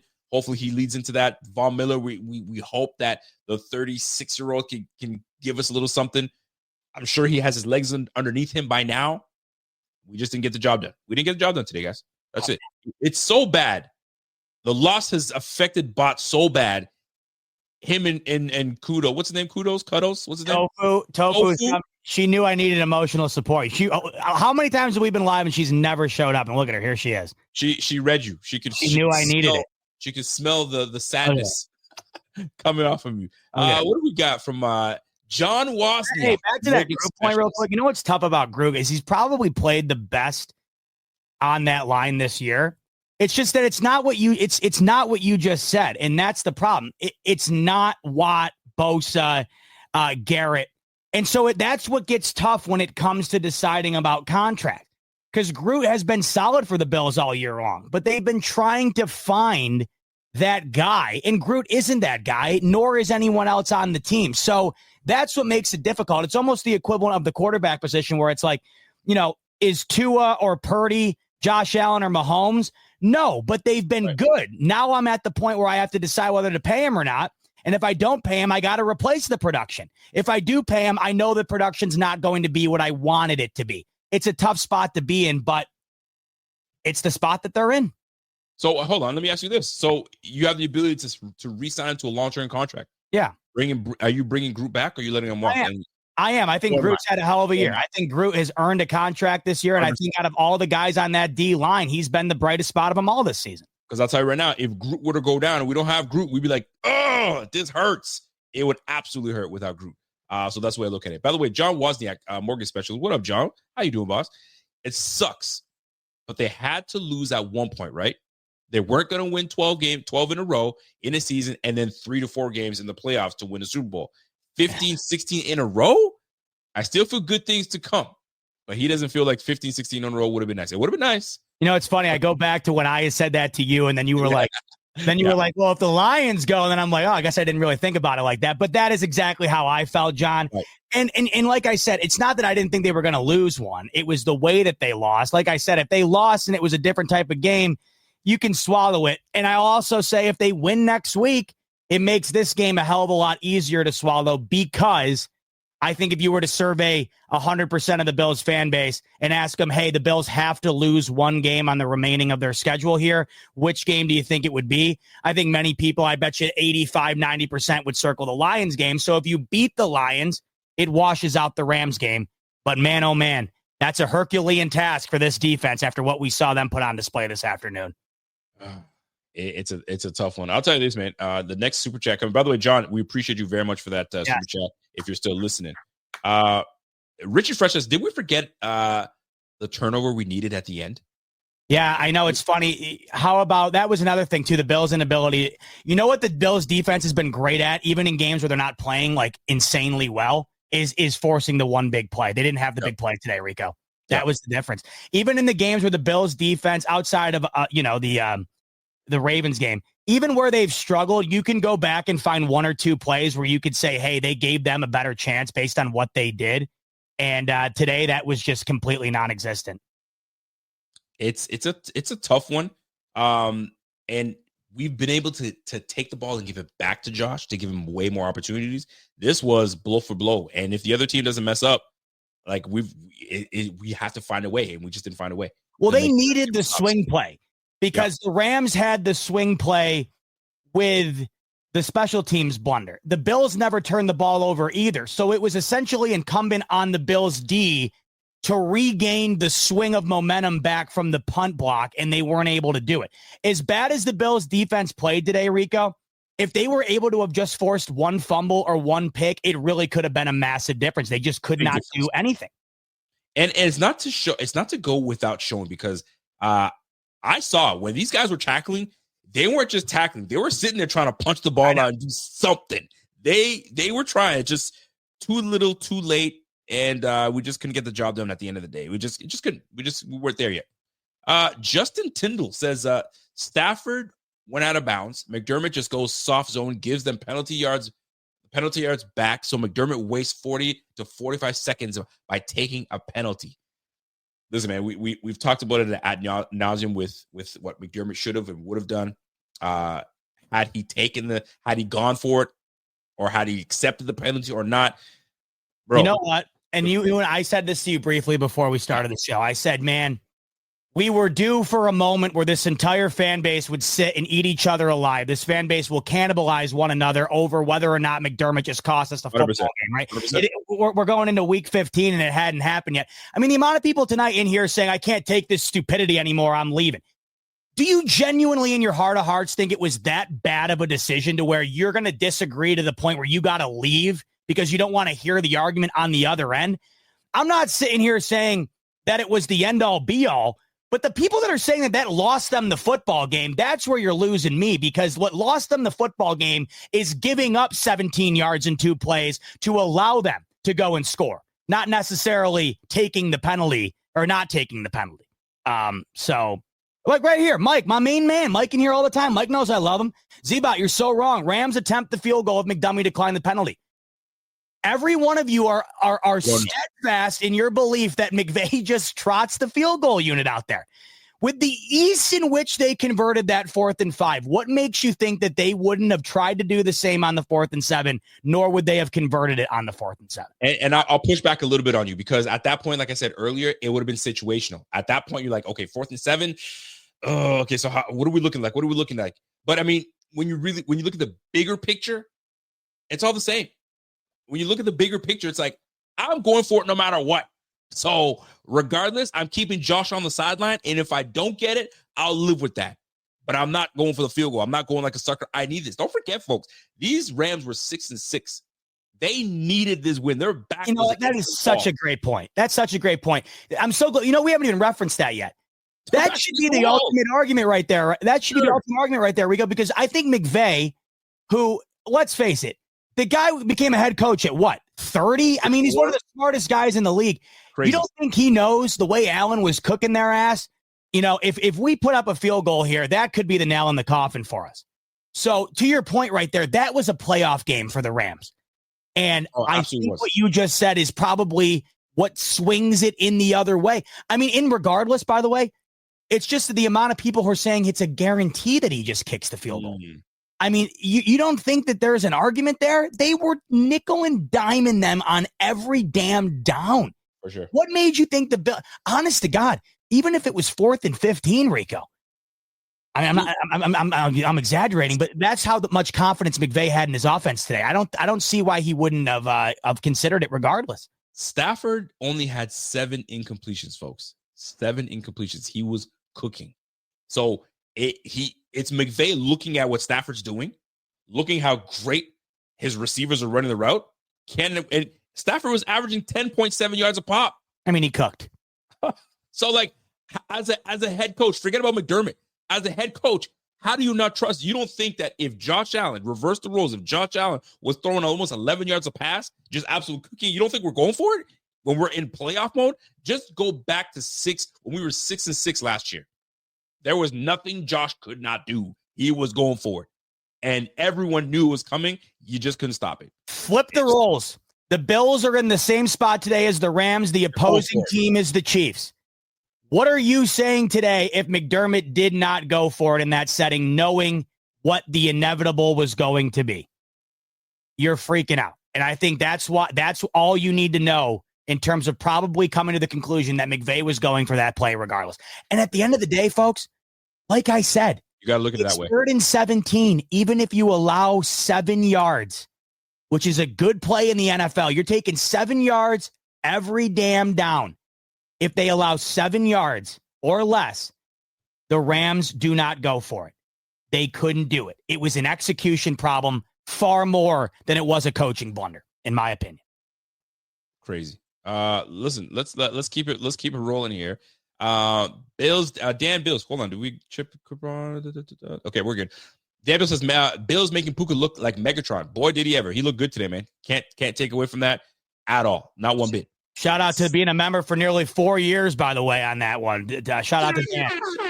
Thank you, Dan. Appreciate it, man. We love it. We have honestly one of the greatest supporters ever. We can't stress it enough, man. Richie Fresh, silver lining, 42 points without Coleman and Kincaid. You know what though? Yeah. whether in or not, the X factor is Josh Allen. It don't matter. Clearly, it shows it don't matter who he's throwing the ball to. 342 yards passing, 3 touchdowns in the air, and 3 on the ground. 1 goes to Ty Johnson, right? Ty Johnson had a great screen. By the way, shout out to the Bills using a screen in this game and having success doing it. Crazy. But I don't think it matters, right? I think we hype it up too much of having Coleman and Kincaid and all that stuff. Listen, if you look at what Kincaid has done all year, it's been a mediocre year for Kincaid. So, I mean, what are we really talking about here? But would he have made a difference? Who knows? Who knows? By the way, I don't really care much about baseball, Rico, but a little major breaking news here on the post-game report. Juan Soto, 15 years, $765 million to go from the Yankees to the Mets. Wow. That's crazy. Dude, these baseball contracts, bro, never cease to amaze me, man. Look at those digits, bro. That's crazy. 15 years, $765 million for a guy, and it sounds crazy, for a guy to hit a ball with a bat. Well, you know what's crazy? When the Dodgers gave Shohei that money, you justify it by saying, well, yeah, he's also like a Cy Young caliber pitcher, too. Juan Soto ain't pitching, and he's making Shohei money. That's crazy. That's insane. Baseball money? Boy, listen, if I had the hair and that coordination, let's go. In a different life, Rico, I'm like a classical pianist who's just like playing a music for a living, or I'm finding a way to throw a baseball. Golly, or hit one, do one or the other. Golly, good stuff. 15 years, 760. Golly, man's almost a billionaire. All right. Justin Tyndall says, hey, Stafford went out of bounds. McDermott just goes off. Okay, I think I read that comment already. Let's roll on down to did you get that one? Like a boss says, I'm sorry, but I'm disappointed with McDermott. Listen, I think half the fan base is disappointed with McDermott, with how they feel about McDermott. But I mean, listen, there's only so much McDermott can do as a coach. The rest of it is what these players do on the field. He calls the plays, or Babbage calls the plays. My guys have to execute. Defensively, we did not execute. Let me ask you point blank. How disappointed are you in McDermott right now? And I'll ask it in a different way. percentage-wise, how much of that loss do you put McDermott? Do you put on McDermott? Not high. Me either. Not high. Honestly, I'll keep it 100. Not high.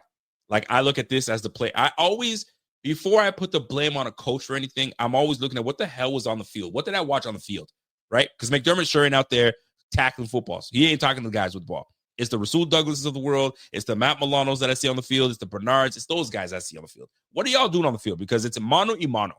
Is your guy beating you? That ain't on McDermott. You know the play. Let's go, man. Signified knows. I've just been waiting for this. Guys, I live for this. I've been waiting for the moment this year. I said it. Who was I talking to? I was talking to my buddy Jake previewing this Rams game. Because we were talking about culture builders in the league and how that is a major emphasis that is not emphasized enough by organizations when they go out and they try to hire candidates. You don't factor in what you're bringing to the table in terms of the culture. And that's why when you see guys like Mike Tomlin get called for their job all the time, it happens all the time. We've seen it year in and year out. When a guy has a down game or a down year, they immediately get called for. And we were talking about how guys like McDermott and Tomlin and what's his face from Detroit? Why am I blanking right now? Dan Campbell. Like, you can't replicate what you get from a culture perspective. So I've been waiting because we were talking about it last week, and I said it is inevitable. It is going to happen. I guarantee you, it's just a matter of when. There will be a moment this year where all of a sudden, even though if McDermott would have won today, he would have become the 5th coach in NFL history to have 5 consecutive 11 win seasons or more, which he will inevitably get at some point by the end of the year here. Go look at the list of characters that are on that list. They're all first ballot Hall of Famers. And I'm not sitting here saying that Sean McDermott is Bill Belichick or Don Shula, but I'm saying that the guy's been a hell of a coach. And it just feels like if today is the bar in which you look at and say that's when we have got to get rid of McDermott, I just don't get it. They just rattled off 7 wins. People were talking about this guy being coach of the year 2 days ago, and now all of a sudden this game's entirely his fault. Come on. I'm not with it. I love you, Signify, but it's not Stockholm syndrome, man. It's not Stockholm. This guy has been nails for this team. There's been a couple of moments, and I just don't think today was that moment. I agree. I'm going to sit there. Like you said, how much of the blame do you put on McDermott? Not a whole lot. I look at more of what the product is on the field. And for the most part, the product on the field has been fantastic. You all, myself included, have been applauding the product on the field. Today just wasn't a good product. And I'm not going to put it solely on McDermott. I just want in the chat, by the way, let us know just with a percentage, a numerical percentage. Let us know today what you found to be the portion of McDermott's role in this loss. Let us know the blame that you think falls on McDermott in the comments. Great question. By the way, McDermott apparently said wouldn't have been enough time left without taking the timeout. Can't wait for playoff McDermott. So there was explanation from McDermott as a presser. I can't wait to listen to it later on. Hopefully, maybe I can try to catch it right now as we. Let me just comment on that by saying that's not the best answer in the world. I mean, that is not a great answer because there is no right answer for that. That's the answer you give Rico when you know that there ain't a right answer, right? No. The answer would have been, we can't run that play there and we can't call the timeout afterwards. That is the answer. So there you go. I'm not entirely married to the idea that McDermott can do no wrong. I don't love that answer. No. I mean, listen, and I'm sure there's way more context to it, and I'm sure we'll find out at the end of the day. What is Mitch saying? Mitch saying, hey, by the way, Rico, my mom, Renee, is listening with me and shouting, yes, Rico. So does the wifey. Hey, constantly. Y'all on a mind, your mind are in sync. BF best channel on YouTube. Yo, Mitch. Always, bro. Mitch always come through. Shout out to my girl, Renee. What up, Renee? What up, Nene? Let's go to Tyler Marshall. Before you talk to Tyler, I just want to say pass interference, defense, and the Chargers are now on the doorstep of the red zone to take the lead against the Kansas City Chiefs. We have Justin Herbert in off the injury. First drive out of the half. He goes all the way down the field on these Chiefs, punches it into the end zone, 13-7. Now a massive bomb down the field. Questionable call, but a call that goes the way for the Chargers nonetheless. And with 5 minutes in the third quarter, these Chargers are on the 35-yard line looking to take the lead on Kansas City. Would make this day a hell of a lot easier to swallow, Rico, if Justin Herbert can figure it out. As he throws, caught, and the Chargers are down to the 10-yard line. The Chargers are on the 10-yard line. Let's go, folks. Keep the energy going. Come on. Keep the energy going. Who caught the ball? Was it Quentin Johnson? No, I don't think so. I mean, I got to. No, he never catches anything. Smart. Right. You know him? Smart with 2 T's. No idea. I don't know. It's a smart play. Excellent. Tyler Marshall says, "Hey, he was listening to W550 radio on the way home after the game. Some guy said he was worried that Josh thinks about leaving Buffalo since the defense lets him down. I don't know what GOTY. Oh, get the hell out of here. I don't know what that is. Style of games. Game of the year style games. Let me tell you something. I'll answer that right now. Josh says, I ain't leaving until I win the city a freaking Super Bowl. I'm here. This is where I want to be. This is where I'm going to be. We are not leaving until a Super Bowl comes to Buffalo. So those are his words. Whether he decides to change his mind because of this game, highly doubtful. So you want to know who I think is a caliber of quarterback, or at least discussed in that realm of quarterback that has an argument for this, is Joe Burrow. Joe Burrow this year would be probably the biggest undisputed MVP we've ever seen if that Bengals team has the same record as the Bills do, but they don't. You want to talk about a team that has completely wasted a full year of talent. It is the Cincinnati Bengals. The Bills wasted an outing today. And it sucks, and I'm sick about it because they wasted a all-time outing. But the Bengals have wasted an all-time year. How could Josh Allen leave today thinking, man, yeah, I know the year's been great, but today might be the day where I've just had enough. We're never going to get it done. They got a good thing going on over there, and the grass ain't always greener. Ask Aaron Rodgers, Ask a lot of these guys who think the grass is going to be greener and it just ain't. Where is Josh Allen going to go where all of a sudden everything's going to be infinitely better?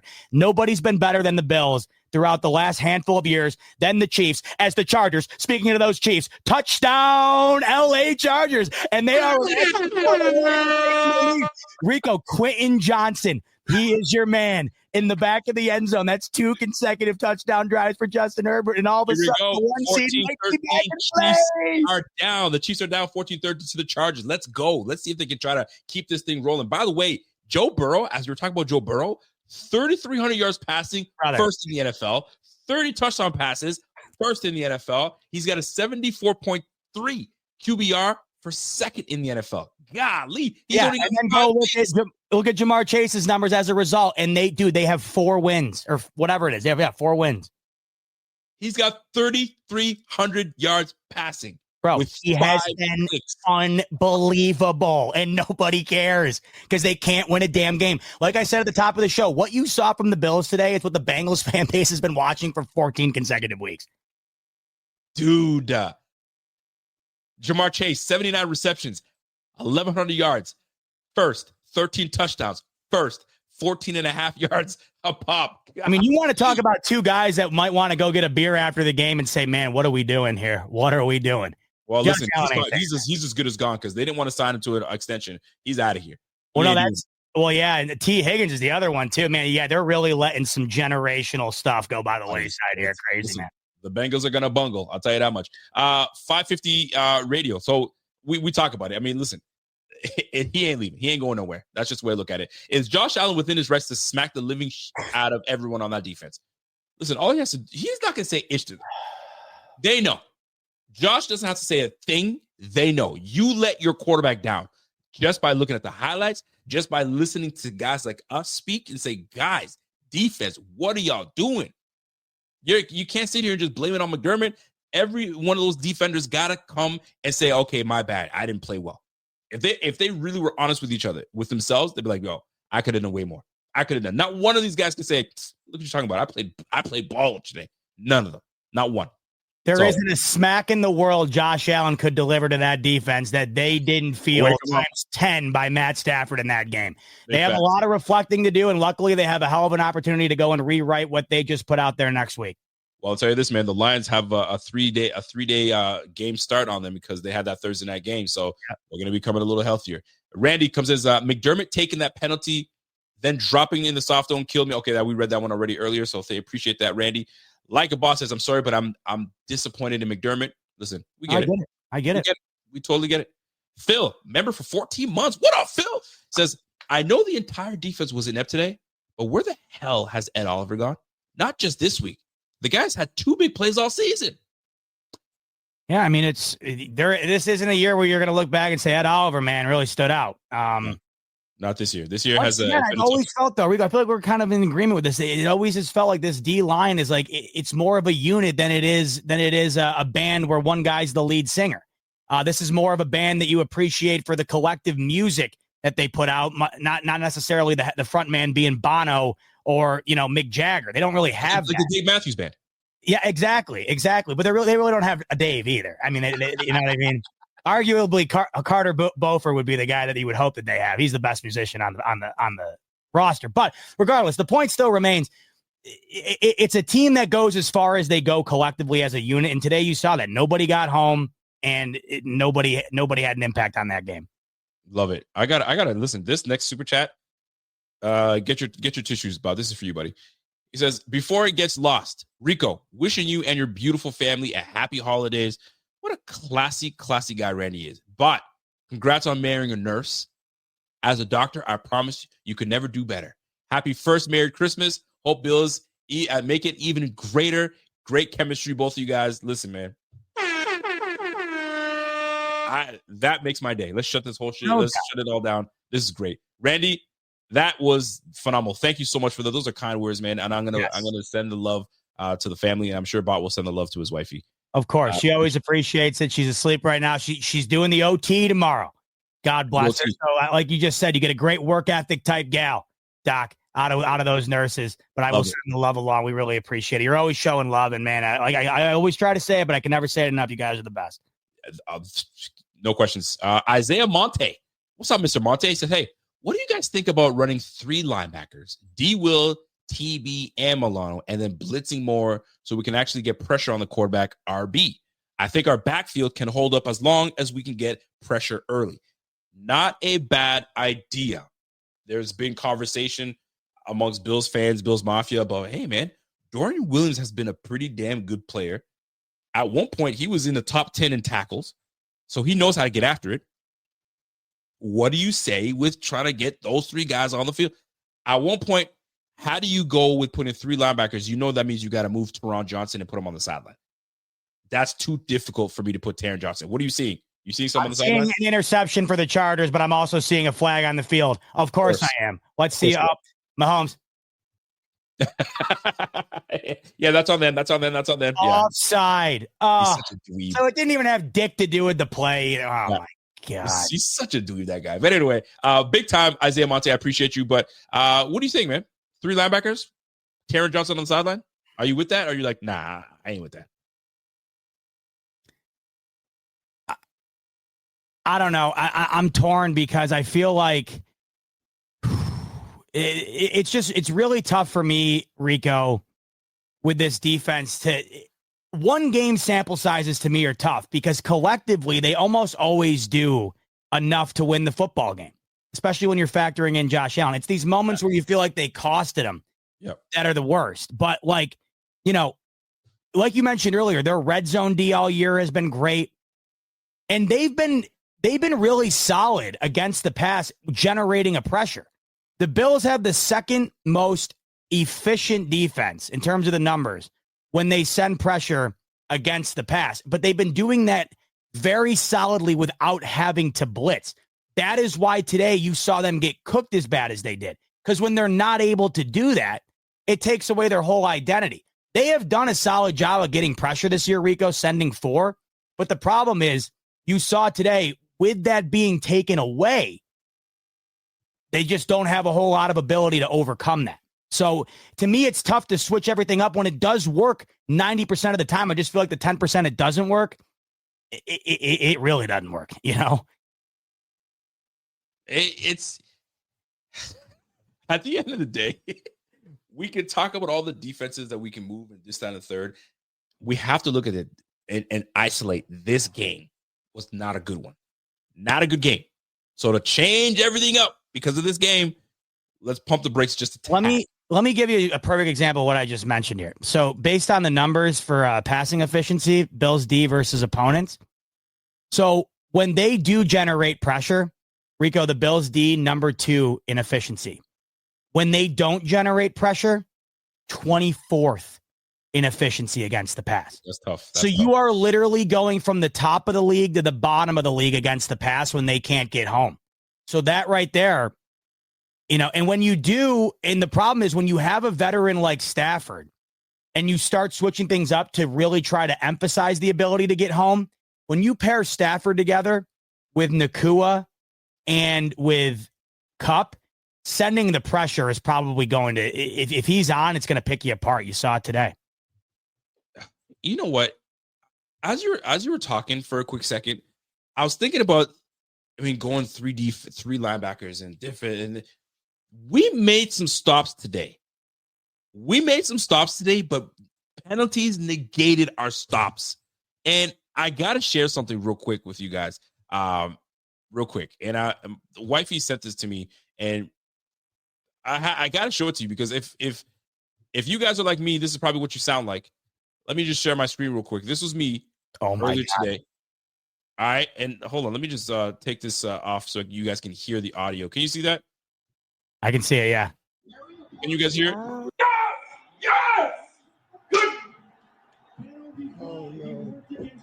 I forgot about that moment. Or he this moment here. Back. Yeah, because he had him stopped. I know. There were moments. So once again, watch. Remember back what we were talking about earlier, the man coverage? Well, there's your man coverage right there. I mean, dude, the guy was on fire today. The only time they ever stopped him at the line of scrimmage is when they did that. Dude, the knee to the your whole strategy there between the crouch to the knee to the standing is elite. I love this stuff. It's tough. Listen, this is why I can't be I can't do what Pierre does, because I'm not normal. I'm all over the place. I'm probably, and I think of that and I'm like, we had moments where we were there and then we shoot ourselves in the foot. So it's not McDermott. I'm getting myself worked up again. Anyway, but yeah, I hear everything what Monte's saying. We just got to stay the course, brother. We got to stay the course at the end of the day. Signified Note says, Rico, watch the Chiefs play. Can you honestly say to yourself the Chiefs will lose 2 more games when something goes their way every time they need it? They might lose tonight. Listen, watch out. And they still got the Steelers to play. They still got the Broncos to play. I mean, listen. They got Jameis. They got a pissed off Jameis coming off a loss next week. No one wants to see a pissed off Jameis coming. Watch out, man. Watch out. By the way, shout out to the Steelers today. I thought the Browns, the way they played them last time, they'd keep it close. Steelers beat the hell out of them today. They couldn't let that happen. They couldn't let that happen again. They really couldn't. Brandon Wright says that offense is the same offense that Cincy uses to beat us down. Taylor was McVay's QB coach, and our defense ran through like Project Nympho. Yo, you're wild for that. I get it, Brock. I get it. I don't even know what that is, but it does not sound like anything that I probably should know what it Project is. Nympho, you want nothing to do with a Project Nympho, I'll tell you that. Why didn't Coach Clapp for it, go for it on 4th and 2 with 3 timeouts and about 2 minutes of time to possibly narrow the gap before the half, down by 10? Coach Clapp decided to punt. Josh could have gotten those yards. What say you on not going for it on 4th and 3? Fair. I thought about it in that moment because I really did feel like the double dip was going to be the Bills' best opportunity to get back into that game. I was 50-50 on it. I was too, and I think the reason why you didn't there is because it was in Buffalo territory. If they don't get it, then you really demoralize this team going into the half. So I understand, I guess, why not doing it. But it's so hard for me to criticize this offense, Rico, in that game. But if I had to, man, not generating a single point on that double dip really did them no favors. But I understand both ends of that, but I get why he didn't do it. No, I'm with you on that one. Andrew, listen, it's tough, but there are some reasons behind it. But I mean, shoot, when you have Josh Allen, you got to go for it. But you got to look at the situation, where you at, what's the juncture of the game. There's a lot that plays a factor into it.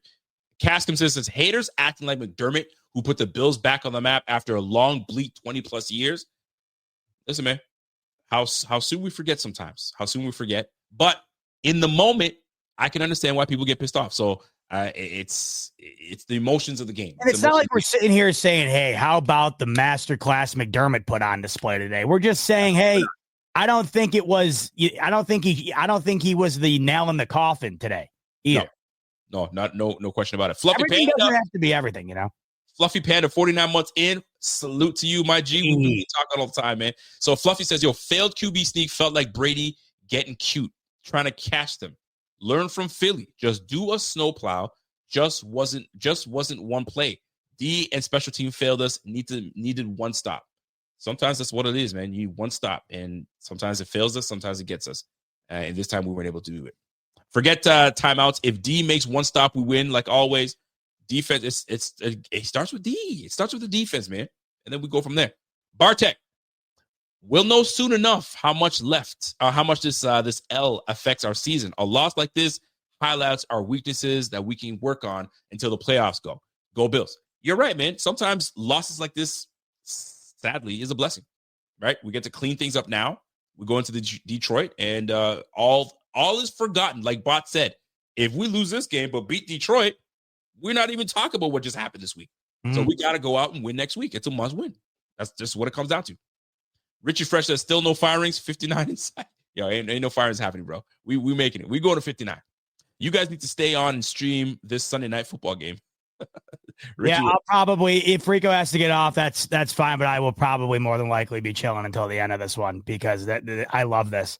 Nothing I love more than a little KC on the ropes live on the BF channel. No doubt. I mean, right now, 14-13 Chargers. For the fourth quarter just started. Casey's got the ball right now. So, I mean, you're watching the game right now, right? I'm just going by what's going on right now. So personal foul on the offense as well for the Chiefs. This will back them up from going into the red zone to being at about, I think now 1st and 20, 2nd and 20. 16. Oh, was it 3rd? Yeah, it's 3rd and 16. Wow. 3rd and 16, baby. So listen, we've seen that before. 3rd and 16. What will they do? Will they go for it twice? We'll find out. Next. Yeah, no kidding. Cody Benz, what up, Cody? Cody coming through and says, I love how for years we've been in the hunt, and we actually have fans pissed about 3 losses. If Josh Allen played like he did last time we lost Houston, then yes, we have a problem. MVP stamped today, boys. Yeah, I mean, I can't see any other way anybody wants to look at it, man. 6 touchdowns today that's insane when you think about it. 6 touchdowns, crazy, and we still lose. Wow. If you do want your silver lining from today, it was just nailed in that super chat. Oh my God. What a defensive play. Oh my God. What a play. Talk about it. Play. Xavier. Who is that? So Mahomes, it's 3rd and 16. Yep. An absolute dime. Who's number 8 for the Chiefs? Tofu, get down, would you? Number 8. I'm not even sure who number 8 is. Go on. Keep talking. So it's a perfectly thrown ball. If he catches it, it's right in his lap. If he catches it on 3rd and 16, the Chiefs would be on the 1-yard line. Unreal play by the D-back, comes in and blows it up, forces the drop, and now the Chiefs are at 4th and 16. But quick, back to that other point.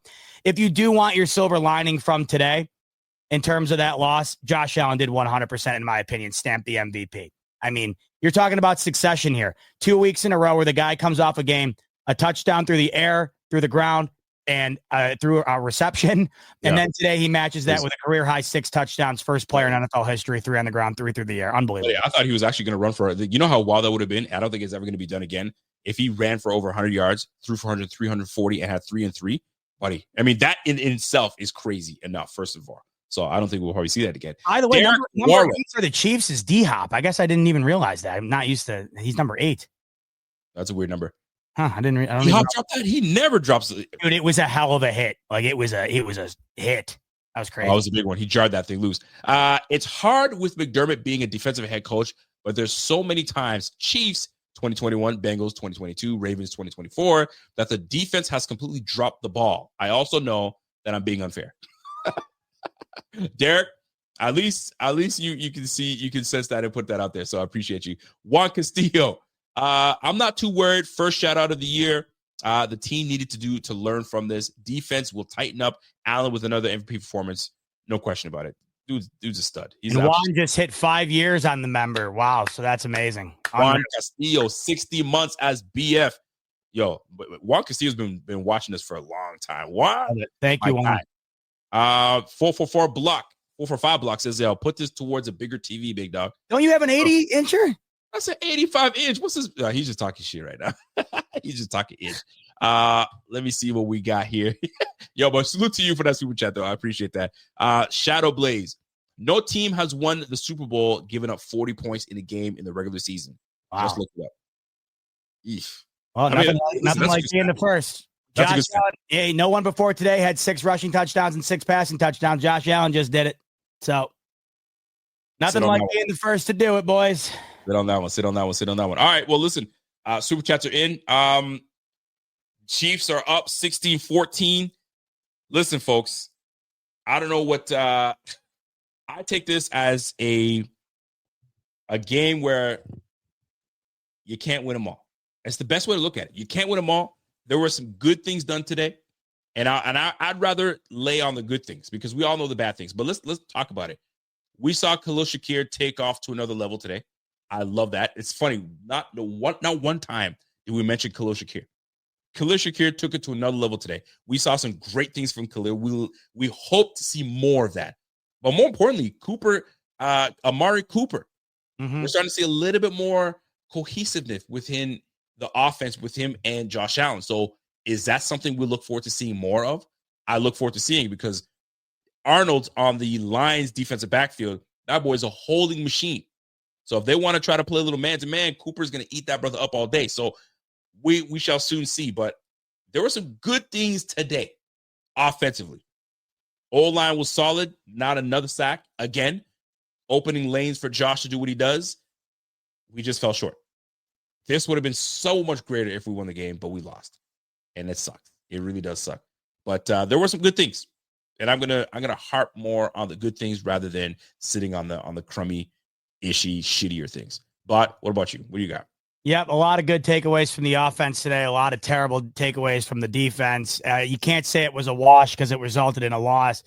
You'd be easily capable of saying that, I think, if they found a way to pull it out in the end, but they didn't because it was just that the D, it felt like, was just a little bit worse than the offense was great today.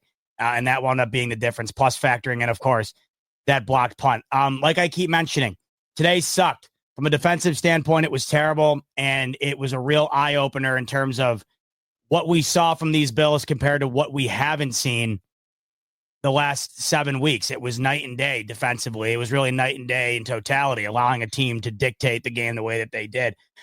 So, like I keep saying, this game happened today. Yes. What are you going to do about it next week? Because you have a golden opportunity to completely flip the script against a team of similar caliber, which many, including myself, would find to be better caliber. The Lions have been playing the best football in the league throughout the full duration of the year, you could argue.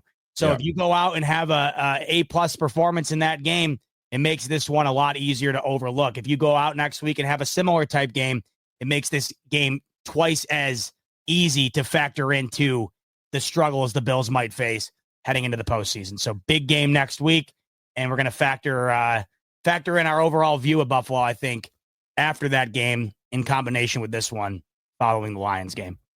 No doubt about it. It's going to be a big one. I know as Bot's going to come in tomorrow. He's got his show tomorrow with the fan base, with y'all, and then I'll see you guys back on Tuesday. Bot, I don't know if you want to continue. I'm going to keep it rolling, man. We got 11 and a half. The Chiefs are up 16-14, and the Chargers are driving. I'll keep it rolling. You go get some sleep. Yes, sir. We'll do this again. It was good to talk this through. We needed this. Listen, as much as therapy is, as you guys believe that therapy is for you guys, buddy, trust me when we tell you, talking these out and venting and kind of getting it out there and then talking about it the rest of the week, it's even greater than that, because there are things that we will notice and see along the way. So anyways, I appreciate y'all. You guys know what time it is, man. Listen, go ahead and hang out with my man Bot, and he'll listen. He's great at what he does when it comes to play by play. Hopefully this game goes down to the wire, and there's a little bit of a silver lining for us if the Chiefs lose this game. So you guys have yourself a great night, and we'll catch you guys on the flip. But much love, brother. Give love to Rico on the way out. Like he just said, we cannot emphasize enough how much the ability to do this means to us after games like that. Of course, this is insanely fun to be able to do after wins, when Rico and I can dance and lament about how great this team is. I mean, nothing we love more, but it's even more valuable to us to be able to come on after games like that and talk them through with you guys. So we appreciate every single one of you, nearly 3,000 of you in here throughout the duration of the evening here. And it always means the world to us, not only the support, but being able to join you guys in collective here and be able to kind of talk through what was a very heartbreaking style loss tonight, just because of what you got from the offense and how that did not translate into a W. So we're going to keep it rolling here. It's 16-14. I can't pass up an opportunity to be able to be here live with you for what would be potentially the Chiefs' only other loss outside of the one the Bills handed to them earlier in the year. So here's the situation currently right now. There is 9.5 minutes left in the fourth quarter. Sunday Night Football in Arrowhead. The Chiefs currently lead the Chargers 16-14. The LA Chargers have the ball. They just crossed over the midfield line, and it is now second down. So they trail by 2. If you haven't been paying attention to the game, the Chiefs at one point were up 13-0. 13-0 in this game heading into the half. And Justin Herbert got injured, and it looked like he could be done. He wasn't. He got up, he got back in there, and he has now led them to 2 scoring drives in the second half that have them within 2. Here's the snap. Herbert under pressure. He gets out of it, scrambles above the line of scrimmage, and it's now third down and about 6 or so. This is a huge third down coming up here as the clock continues to roll. 8.5 minutes left. And it's another one of those Chiefs games, folks. They're all the same. I say it all the time. You know it by now, but it doesn't matter who they play. Whether it's Aiden O'Connell and the Raiders, Bryce Young and the Panthers, Lamar Jackson and the Ravens, Joe Burrow and the Bengals are here, Justin Herbert and a division rival in the Chargers. All of these games, for the most part, seem to end up being the same. They're all one-score games that are tight. This game's no different. Here's 3rd and 7. Huge one for the Chargers. Shotgun pass. Snap, throw, caught. Snap, throw, caught. First down for the LA Chargers. A massive conversion. Justin Herbert this year, folks, has been playing some of the most efficient football in the NFL. The numbers don't jump off the page because he doesn't have a ton of touchdowns this year. But his ability, or I guess you could say inability, to turn the ball over has been extraordinary this year. He has 1 interception on the whole year. He has not put this team in position to lose. And with their defense, who has been playing top 3-ish defense in terms of scoring all year long, this is a team right now. They're not great, but they're a team that can be scary on any given week. There is a flag on the field. It looks like a offsides penalty on the Chiefs. So 1st and 10 is now 1st and 5.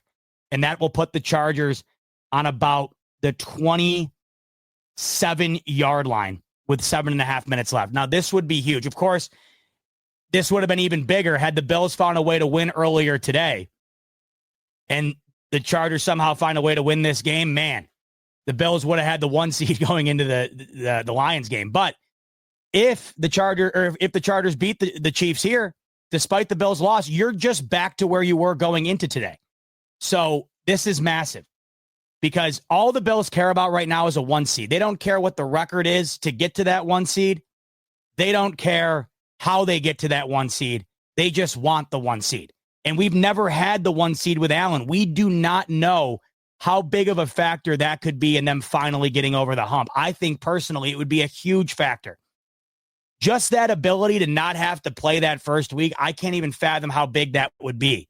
But I want to know what that's like, and this would be massive. If the Chargers find a way here, it would essentially overwrite what we saw today in terms of the Bills' ability to continue to try and hone towards the 1 seed. First down for the Chargers. All right, I'll shut up and we'll continue to cover this game. First down for the Chargers. It was 2nd and 5. Herbert takes a shot, but he delivers it over the middle to a wide open receiver. That is now going to put the Chargers past the 20-yard line and into the red zone. You got to get 6 here. A field goal will only put you up 17-16, and that, of course, is exactly how the Chiefs win all these games. A touchdown here is huge, especially with the defense the Chargers have. The Chargers have the defense to be able to win this game if they're able to get up more than a field goal here or more than 1 point here. 1st and 10, handoff from the Chargers. Not a whole lot there. It's going to be about a 2-ish yard gain. Clock continues to roll. KC only has 2 of their 3 timeouts. Chargers have all 3. This would be huge. I think we can all agree that this would make us feel a lot better about what we just saw, because I think the biggest gut punch today in the Bills losing that game, once you already have the playoffs secured and the division secured, hard to get insanely pissed, especially when you're factoring in what it was like last year. The Bills have their spot locked up. But the gut punch today was the thought of them losing ground on the ability to pass the Chiefs. This would go a long way towards salvaging that as Justin Herbert takes a sack. Justin Herbert sacked on second down, and now that field goal is becoming ever more likely here. 5:45 and counting. It is now third down and long. Man.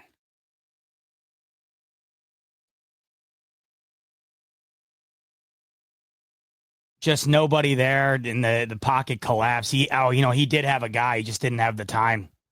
He did have a guy in the middle of the field. All right, 3rd and 16 here. The ball is on the Chiefs' 24-yard line.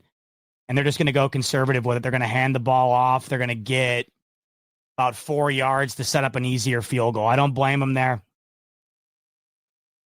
Once again, though, this goes back to what we saw from the Bills game earlier. When you do put a team in position like the Bills did with accepting that flag, putting them in position to face a 3rd and 17, the likelihood that you wind up doing what the Rams did today, it's not that frequent. That's what makes it so much tougher.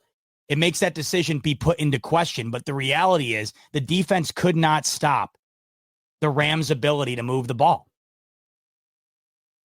Here's the field goal, 37 yards. Snaps good, holds good. The kick is up. The kick is right down the pipe. Chargers take the lead 17-16. 4.5 minutes remaining. Chiefs are going to get the ball with 2 timeouts. I will be right back. I got to go to the bathroom terribly, but I will be right back to close out this game, and hopefully we're celebrating. For a day where it felt like we weren't going to have much to be happy about, this would be a huge silver lining. I'll be right back. Give me like 2 minutes.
You're on mute, King. There you go. I was talking. I was like, yo, let me just hang out with the people until Z-Bot comes back, because I was just on my phone hanging out. And you were on mute the whole time? Yeah, I'm just hanging out. I'm just chilling out before I go back upstairs. I got to shut everything down. And I didn't want to end the stream with you. So just let my thing just hang on the sideline. I'm hoping you can find a way here. Go get some sleep, brother. Yeah.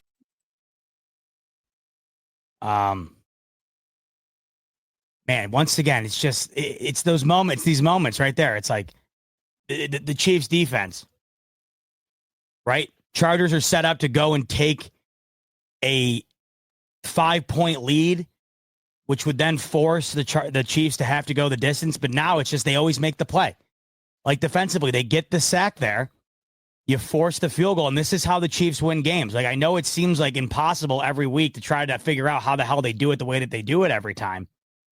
And then it's just moments like this. It's like moments that just happened right here. So the kickoff, Dicker, the kicker for the Chargers, he muffs the kickoff. That's going to immediately put the Chiefs at the 40-yard line. This is what I'm talking about. It's always a moment or two in the game because they play in so many one-score games. And it's always these moments. So you just go back to the previous possession. You get a sack. That forces them to have to kick a field goal as opposed to trying and getting into the end zone and making that game a 5-point game opposed to a 1-score game. And now immediately following that, a routine kickoff, you do it 1,000 times a year, and somehow he muffs it. And that immediately puts the Chiefs on the 40-yard line. It's just these moments. It's other teams faltering under the pressure while the Chiefs make one or two more plays in those moments. It's incredible. Like, quite literally a kick, like all the moments this year for the Chiefs. Like the Chargers or the Raiders on Black Friday. All you have to do is just go out there and attempt the field goal. Instead, you run a play that was unnecessary with no timeouts. You muff the snap, and the game's over. Plus, you get an illegal formation call that no one's ever seen. The Broncos game, all you have to do is make a 30-yard field goal. It gets blocked.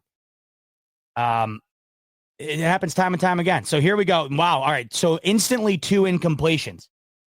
So if the Chargers can force a 3-and-out here, the Chiefs would have to punt. It is now 3rd and 10, really quick. Just in my little rant there. It is now 3rd and 10 from 1st and 10. So this 40-yard line thing might not come back to haunt the Chargers. And like I said, with the Chiefs only having 2 timeouts, if the Chargers can string together a couple of first downs, this is huge here, though. It's 3rd and 10. 3rd and 10. Ball on the KC 40. Mahomes in the gun. 2 wide, 3 wide to the right side, 1 wide to the left.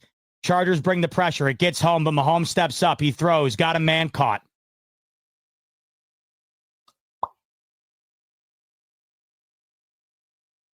I mean, that's what happens when you send the house at Mahomes, man. 3rd and 10. You just got to get a stop. So it's a beautifully picked up block. Beautifully picked up block by the running back for the Chiefs in the backfield. Was able to stop the free man coming up the middle. Mahomes steps up in the pocket, wide open Xavier Worthy for a first down. I'm telling you, it's just these moments in the game. The first 2 snaps there. You get incompletions. You get them right where you want them, 3rd and 10. And then it's just they make the play. They make the play. Do you send the house there? I don't know. I feel like you're a divisional opponent. You play the Chiefs twice a year. Is it intelligent to send the house at Mahomes ever? I mean, I understand wanting to put him in a tough spot, but man, does anybody pick apart pressure better than him? That was huge. 3rd and 10. Man, I can't tell you how long of a way this will go towards salvaging my day today if the Chargers can find a way to hang on to this. I mean, this would go so far in terms of like helping me get over that Bills loss. 2nd and 8. 2nd and 8.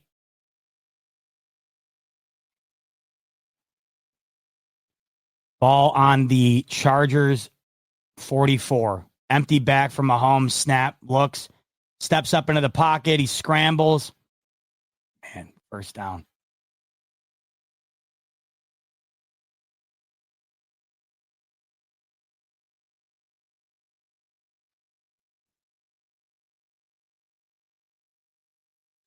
Have you ever seen a guy scramble like him where it just doesn't look like anything's going to come from it and he gets 10 yards? Once again, though, look at the, if you're watching with me right now, which I'm assuming you are, look at that play right there from the bird's eye angle. There's not a single person open. There's nobody open, and they have him contained. And then he's just able to somehow step up into the pocket, and it's a first down. You really couldn't have played much better defense there, and they just get out of it.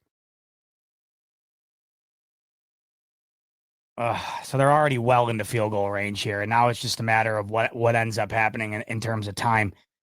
Down to the 3-minute mark here. Chargers still have all 3 timeouts. They're gonna have to keep them. 2nd and 5. It's tough to assume that they don't get a first here. The following set of downs, that to me is going to be the ball game.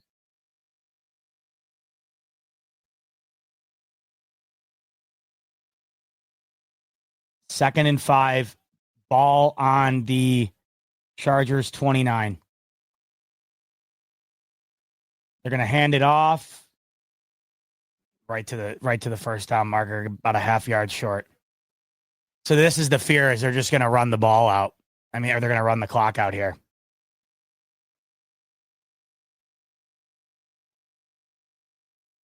Harbaugh's taking the timeout now?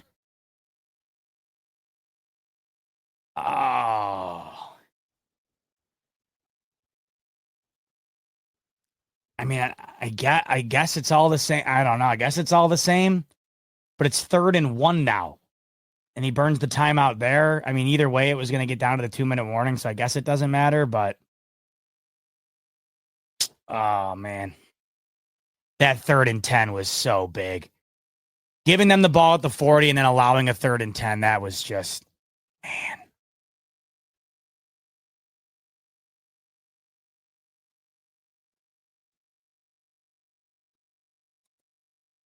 So 2.5 left. Chargers just burned one of their 3 timeouts. Next play will bring it down to the 2-minute warning unless Harbaugh takes another one. Mahomes under center in a power formation. Handed off to the fullback, easy first. Now it's 1st down, and they're just looking to milk clock here.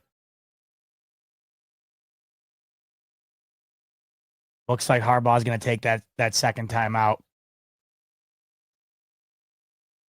Another 1st down that all but seals it. Fuck.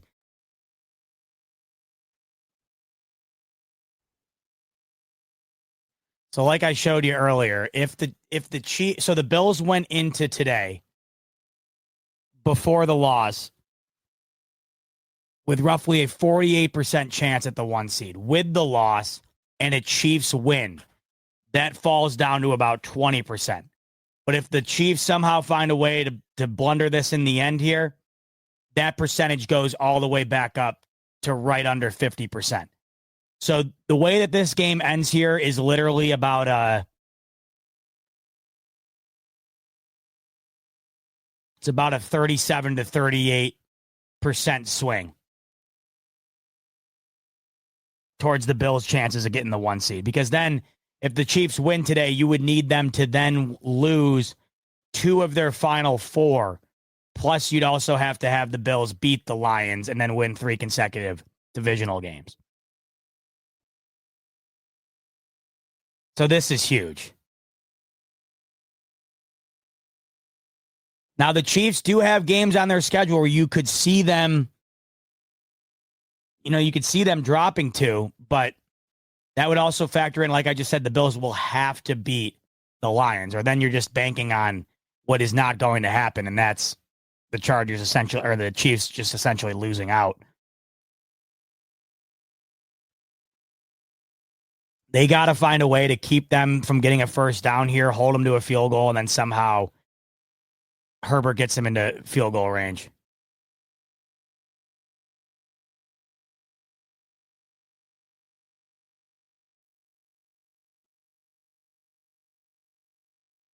It's just, you see, like, even when there was like 8 minutes left, with these games with the Chiefs, you just see how it unfolds being written all over the wall. Like, they get into near the red zone, the Chargers do, and they're set up like here it comes. Like, here's the ability to go and score the touchdown and really put the Chiefs in a tough spot. And you go from threatening to do that to taking a sack, having to settle for the field goal, then immediately duffing the damn kickoff, putting them at the 40. Then you get them back right where you want them again. 3rd and 10, you send the house. Xavier Worthy's wide open in the middle of the field. And now they're doing exactly what they want to do. And it doesn't matter whether they win by 2 like they're likely to do here, or they win by 10, which they rarely ever do. They win. And they win based on those moments right there where some say luck, but I often argue it's just execution, and it's lack of execution on the other side. It's uncanny. It's a combination of execution from the Chiefs and lack of execution from their opponent that constantly form the recipe that results in what they've done up until this point, week in and week out. Look at that stat. Mahomes, when trailing in the 4th quarter, 25 and 26, highest win percentage in NFL history, minimum 10 games. So if he wins tonight, he will have as many wins as he does losses when losing in the 4th quarter. That is an insane stat. All right, so here we go. We're on the right side of the 2-minute warning still. 2:26. Handoff for the Chiefs to milk some clock on that first down there, and the Chargers just burned their final timeout. So now there's still 2:26 remaining. You still have the 2-minute warning coming up after this upcoming play here, and it's 2nd and 8. Up to Andy Reid in terms of what he wants to do. I wonder here, if since it's 2nd and 8 and it's before the 2-minute warning, if this is where you try your pass play here. Because if you say it is incomplete, you can still then run a 3rd down play and bring it to the 2-minute warning and get rid of the 2-minute warning. I wonder if this is where you use your pass play here, or maybe you run it here. No, I think this might be where you want to use your pass play here. Let's see what they do, or if they do a pass at all. This is where I would pass here, though. If they're going to, they're not going to. 2nd and 8 handoff. That's going to bring it down to the 2-minute warning. So that's going to bring it to 2 minutes with a 3rd and 7 on the other side of it. So say that they just run it again, which it looks like that's what they're going to be content with doing. That will take it from the 2-minute warning to roughly a minute and 20 seconds by the time the Chargers get the ball back. I mean, that's enough time. You're going to give Herbert about a minute 20. Now, granted, no timeouts, but if they keep him from the first down here, you're going to give him about a minute 20, no timeouts, just having to get into field goal range. Doable. There it is. Bundle-Ruski, Bundle-Ruski. Here it is, everybody's favorite commercial. I actually don't hate this one. Andy Reid's so likable. It's like this is what kills me about the Chiefs. Like, why can't they be hateable? They're not hateable. They should be hateable. And don't get me wrong, I hate them. But it's hard. I only hate them because of on the field of how they play. Like the most likable dynasty of all time. That's what is like the biggest issue I have with it.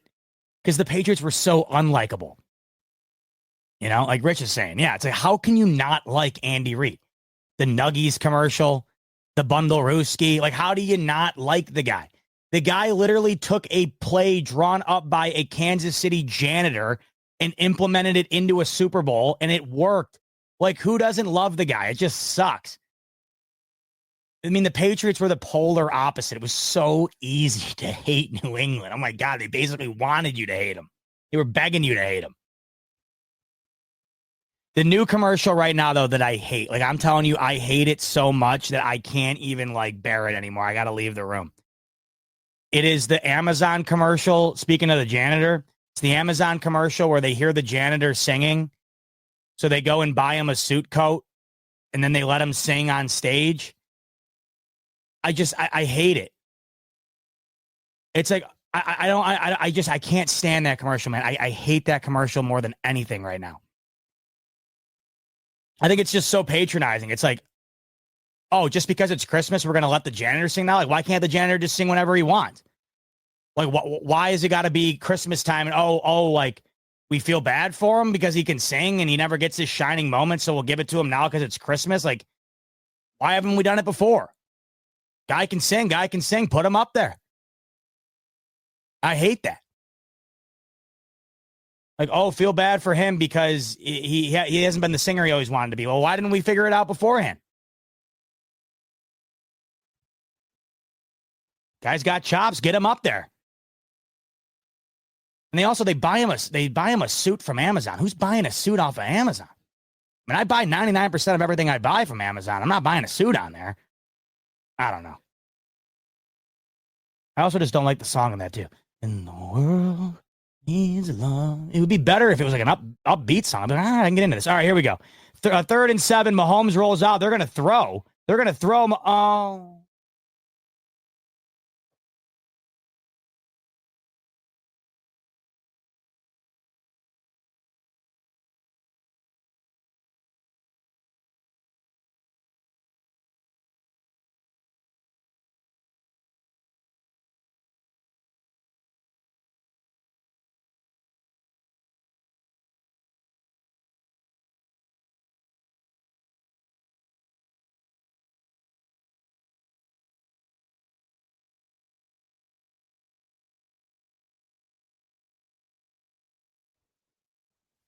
I hate this team so much.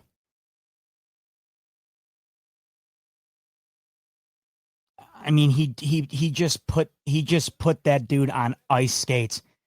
3rd and 7, and they do what every team wouldn't have done there. Every team would have just ran it, milked the clock, then kicked the field goal. Nope. Andy Reid rolls Mahomes out. He's dead to rights. He puts the damn guy on an ice rink, and in doing so, opens up Kelsey beyond, wide open. Little boop, donk. There it is, first down, and now they'll run the clock out, and they'll hit a 20-yard field goal, and that'll be it. Yeah, and as Rev's saying, Collinsworth's having an absolute episode over it. I mean, you know what? And as he should. It's an incredible play. It's an incredible play, folks. Take your Chiefs hatred aside. It's an incredible play. First of all, the ball is to even run that there. The ball is to throw it on 3rd and 7, knowing that if you don't complete a pass, clock stops. But then the wherewithal for him to be able to literally put one of the best athletes on the team on skates with a pump fake, not panic, fake that guy out, and then make the easy throw. I mean, it's just, how can you not? You think the Chargers got a block in him? You think the Chargers got a block in him? My answer is a resounding no. That's my guess. Let me know what you think. Got a feeling you're probably in agreement with me.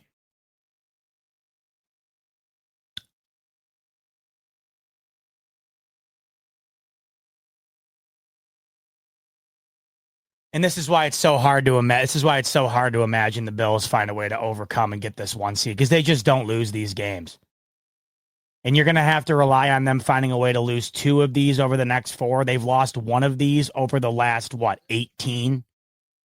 So, even if the Bills win next week against the Lions, it really did always feel like the Bills were going to have to win out, and then they were going to have to get 1 Chiefs game to go their way. The idea that you now have to get 2 to go your way, I think it's just asking for too much. It wouldn't be asking too much for any other team. It's asking too much for these guys. The guys have lost 1 game in their last 18, and now you're anticipating, or you're hoping rather, that they lose 2 in a 4-game stretch while the Bills also win out.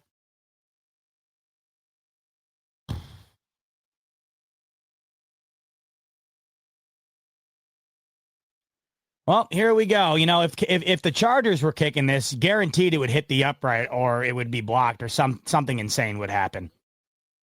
But it's not the Chargers kicking it. It is the Chiefs kicking it. So I anticipate this thing goes right down the wickets. 31-yard attempt, 1 second left. They make it.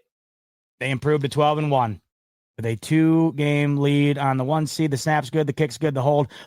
Oh!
If they were 2 yards back, if they were 2 yards further back, he shanks it.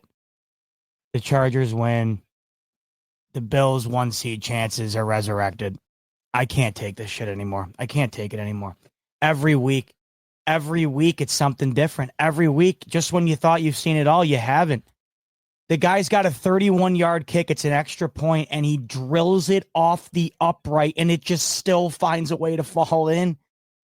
Because of course it does. Of course it does. If the Chargers had kicked that exact same kick, I promise you it hits the upright, and it bounces out, falls onto the turf, and they lose.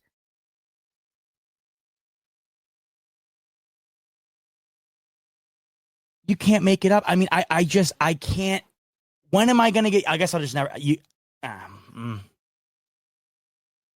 I'll never get used to it. Every week. This team scored 6 points in the second half, still won. 6 points.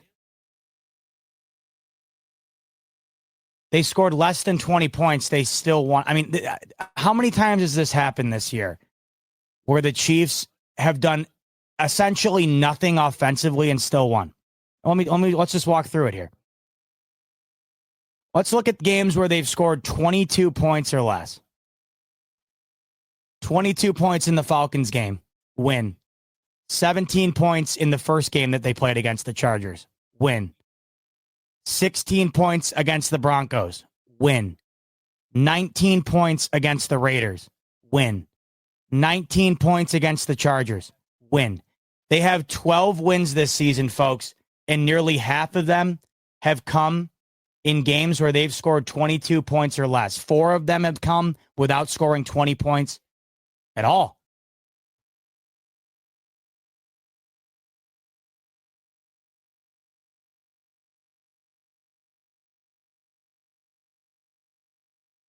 They've won 4 games this year scoring less than 20 points.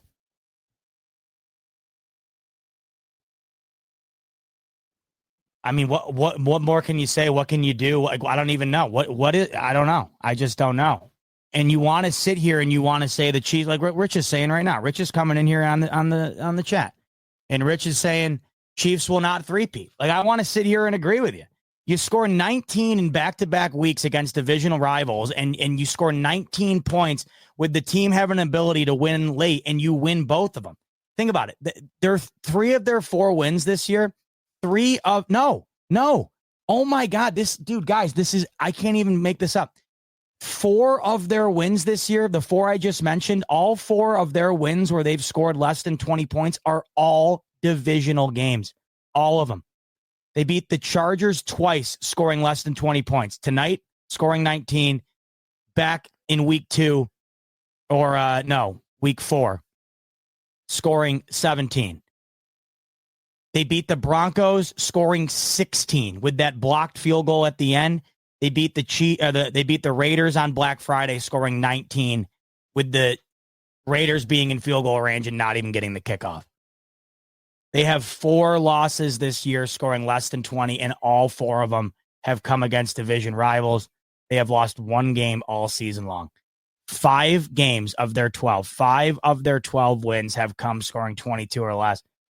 And we want to sit here and say that they're not capable of doing it. I think that might be the best reason of all to tell you that they are capable of doing it. I don't know how else to put it. I can't.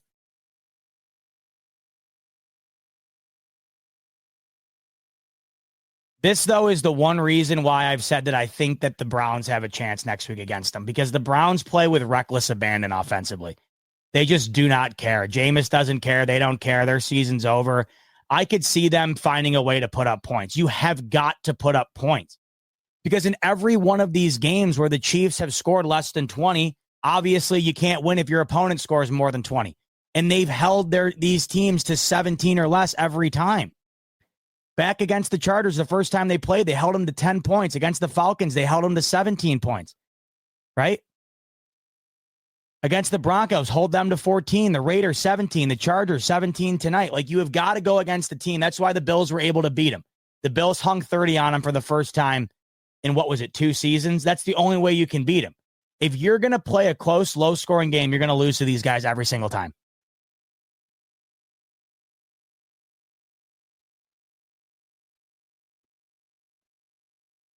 I'm sick.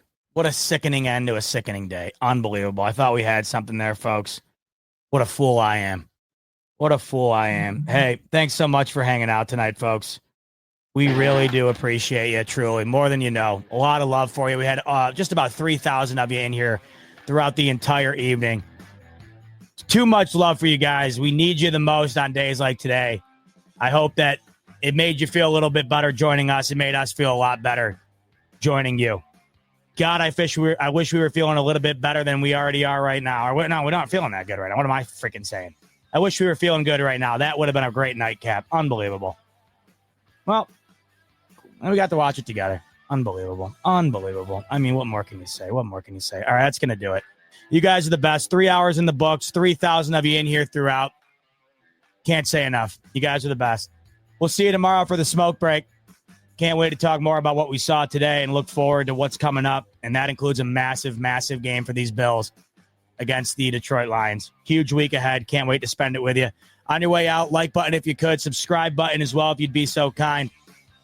Enjoy the rest of your Sunday night. We'll see you tomorrow on the smoke break. Until then, much love as always, folks. And go Bills. If you're a custodial supervisor at a local high school, you know that cleanliness is key, and that the best place to get cleaning supplies is from Grainger. Grainger helps you stay fully stocked on the products you trust, from paper towels and disinfectants to floor scrubbers. Plus, you can rely on Grainger for easy reordering, so you never run out of what you need. Call 1-800-GRAINGER, click Grainger.com, or just stop by. Grainger, for the ones who get it done. If you're a podcast host, listen up, this one's for you. My name is Allie Jackson. I'm the host of Finding Mr. Height, a dating and relationship podcast that I've been doing for 4 years now, sharing my positive and practical approach to dating that's built on my own life experience. And I wanted to share another experience that I've had, my secret behind monetizing my show. It's called Red Circle, and I was just telling my colleague about how much I love their platform. With Red Circle, not only am I getting a seamless hosting experience, but I also love the support I receive in ad sales. It's not just typical ad sales either. It's targeted opportunities based on my show and my life. And the platform is super simple. You just set your preferences and Red Circle matches you with sponsors that align with your show. You can vet every opportunity and their platform gives you great analytics. More recently too, my Red Circle team has brought me opportunities outside of my podcast on social media to really augment the podcast partnerships, bring them full circle. I just can't recommend them enough. If you want to give it a try, go to redcircle.com to get your free trial. That's redcircle.com for a free trial.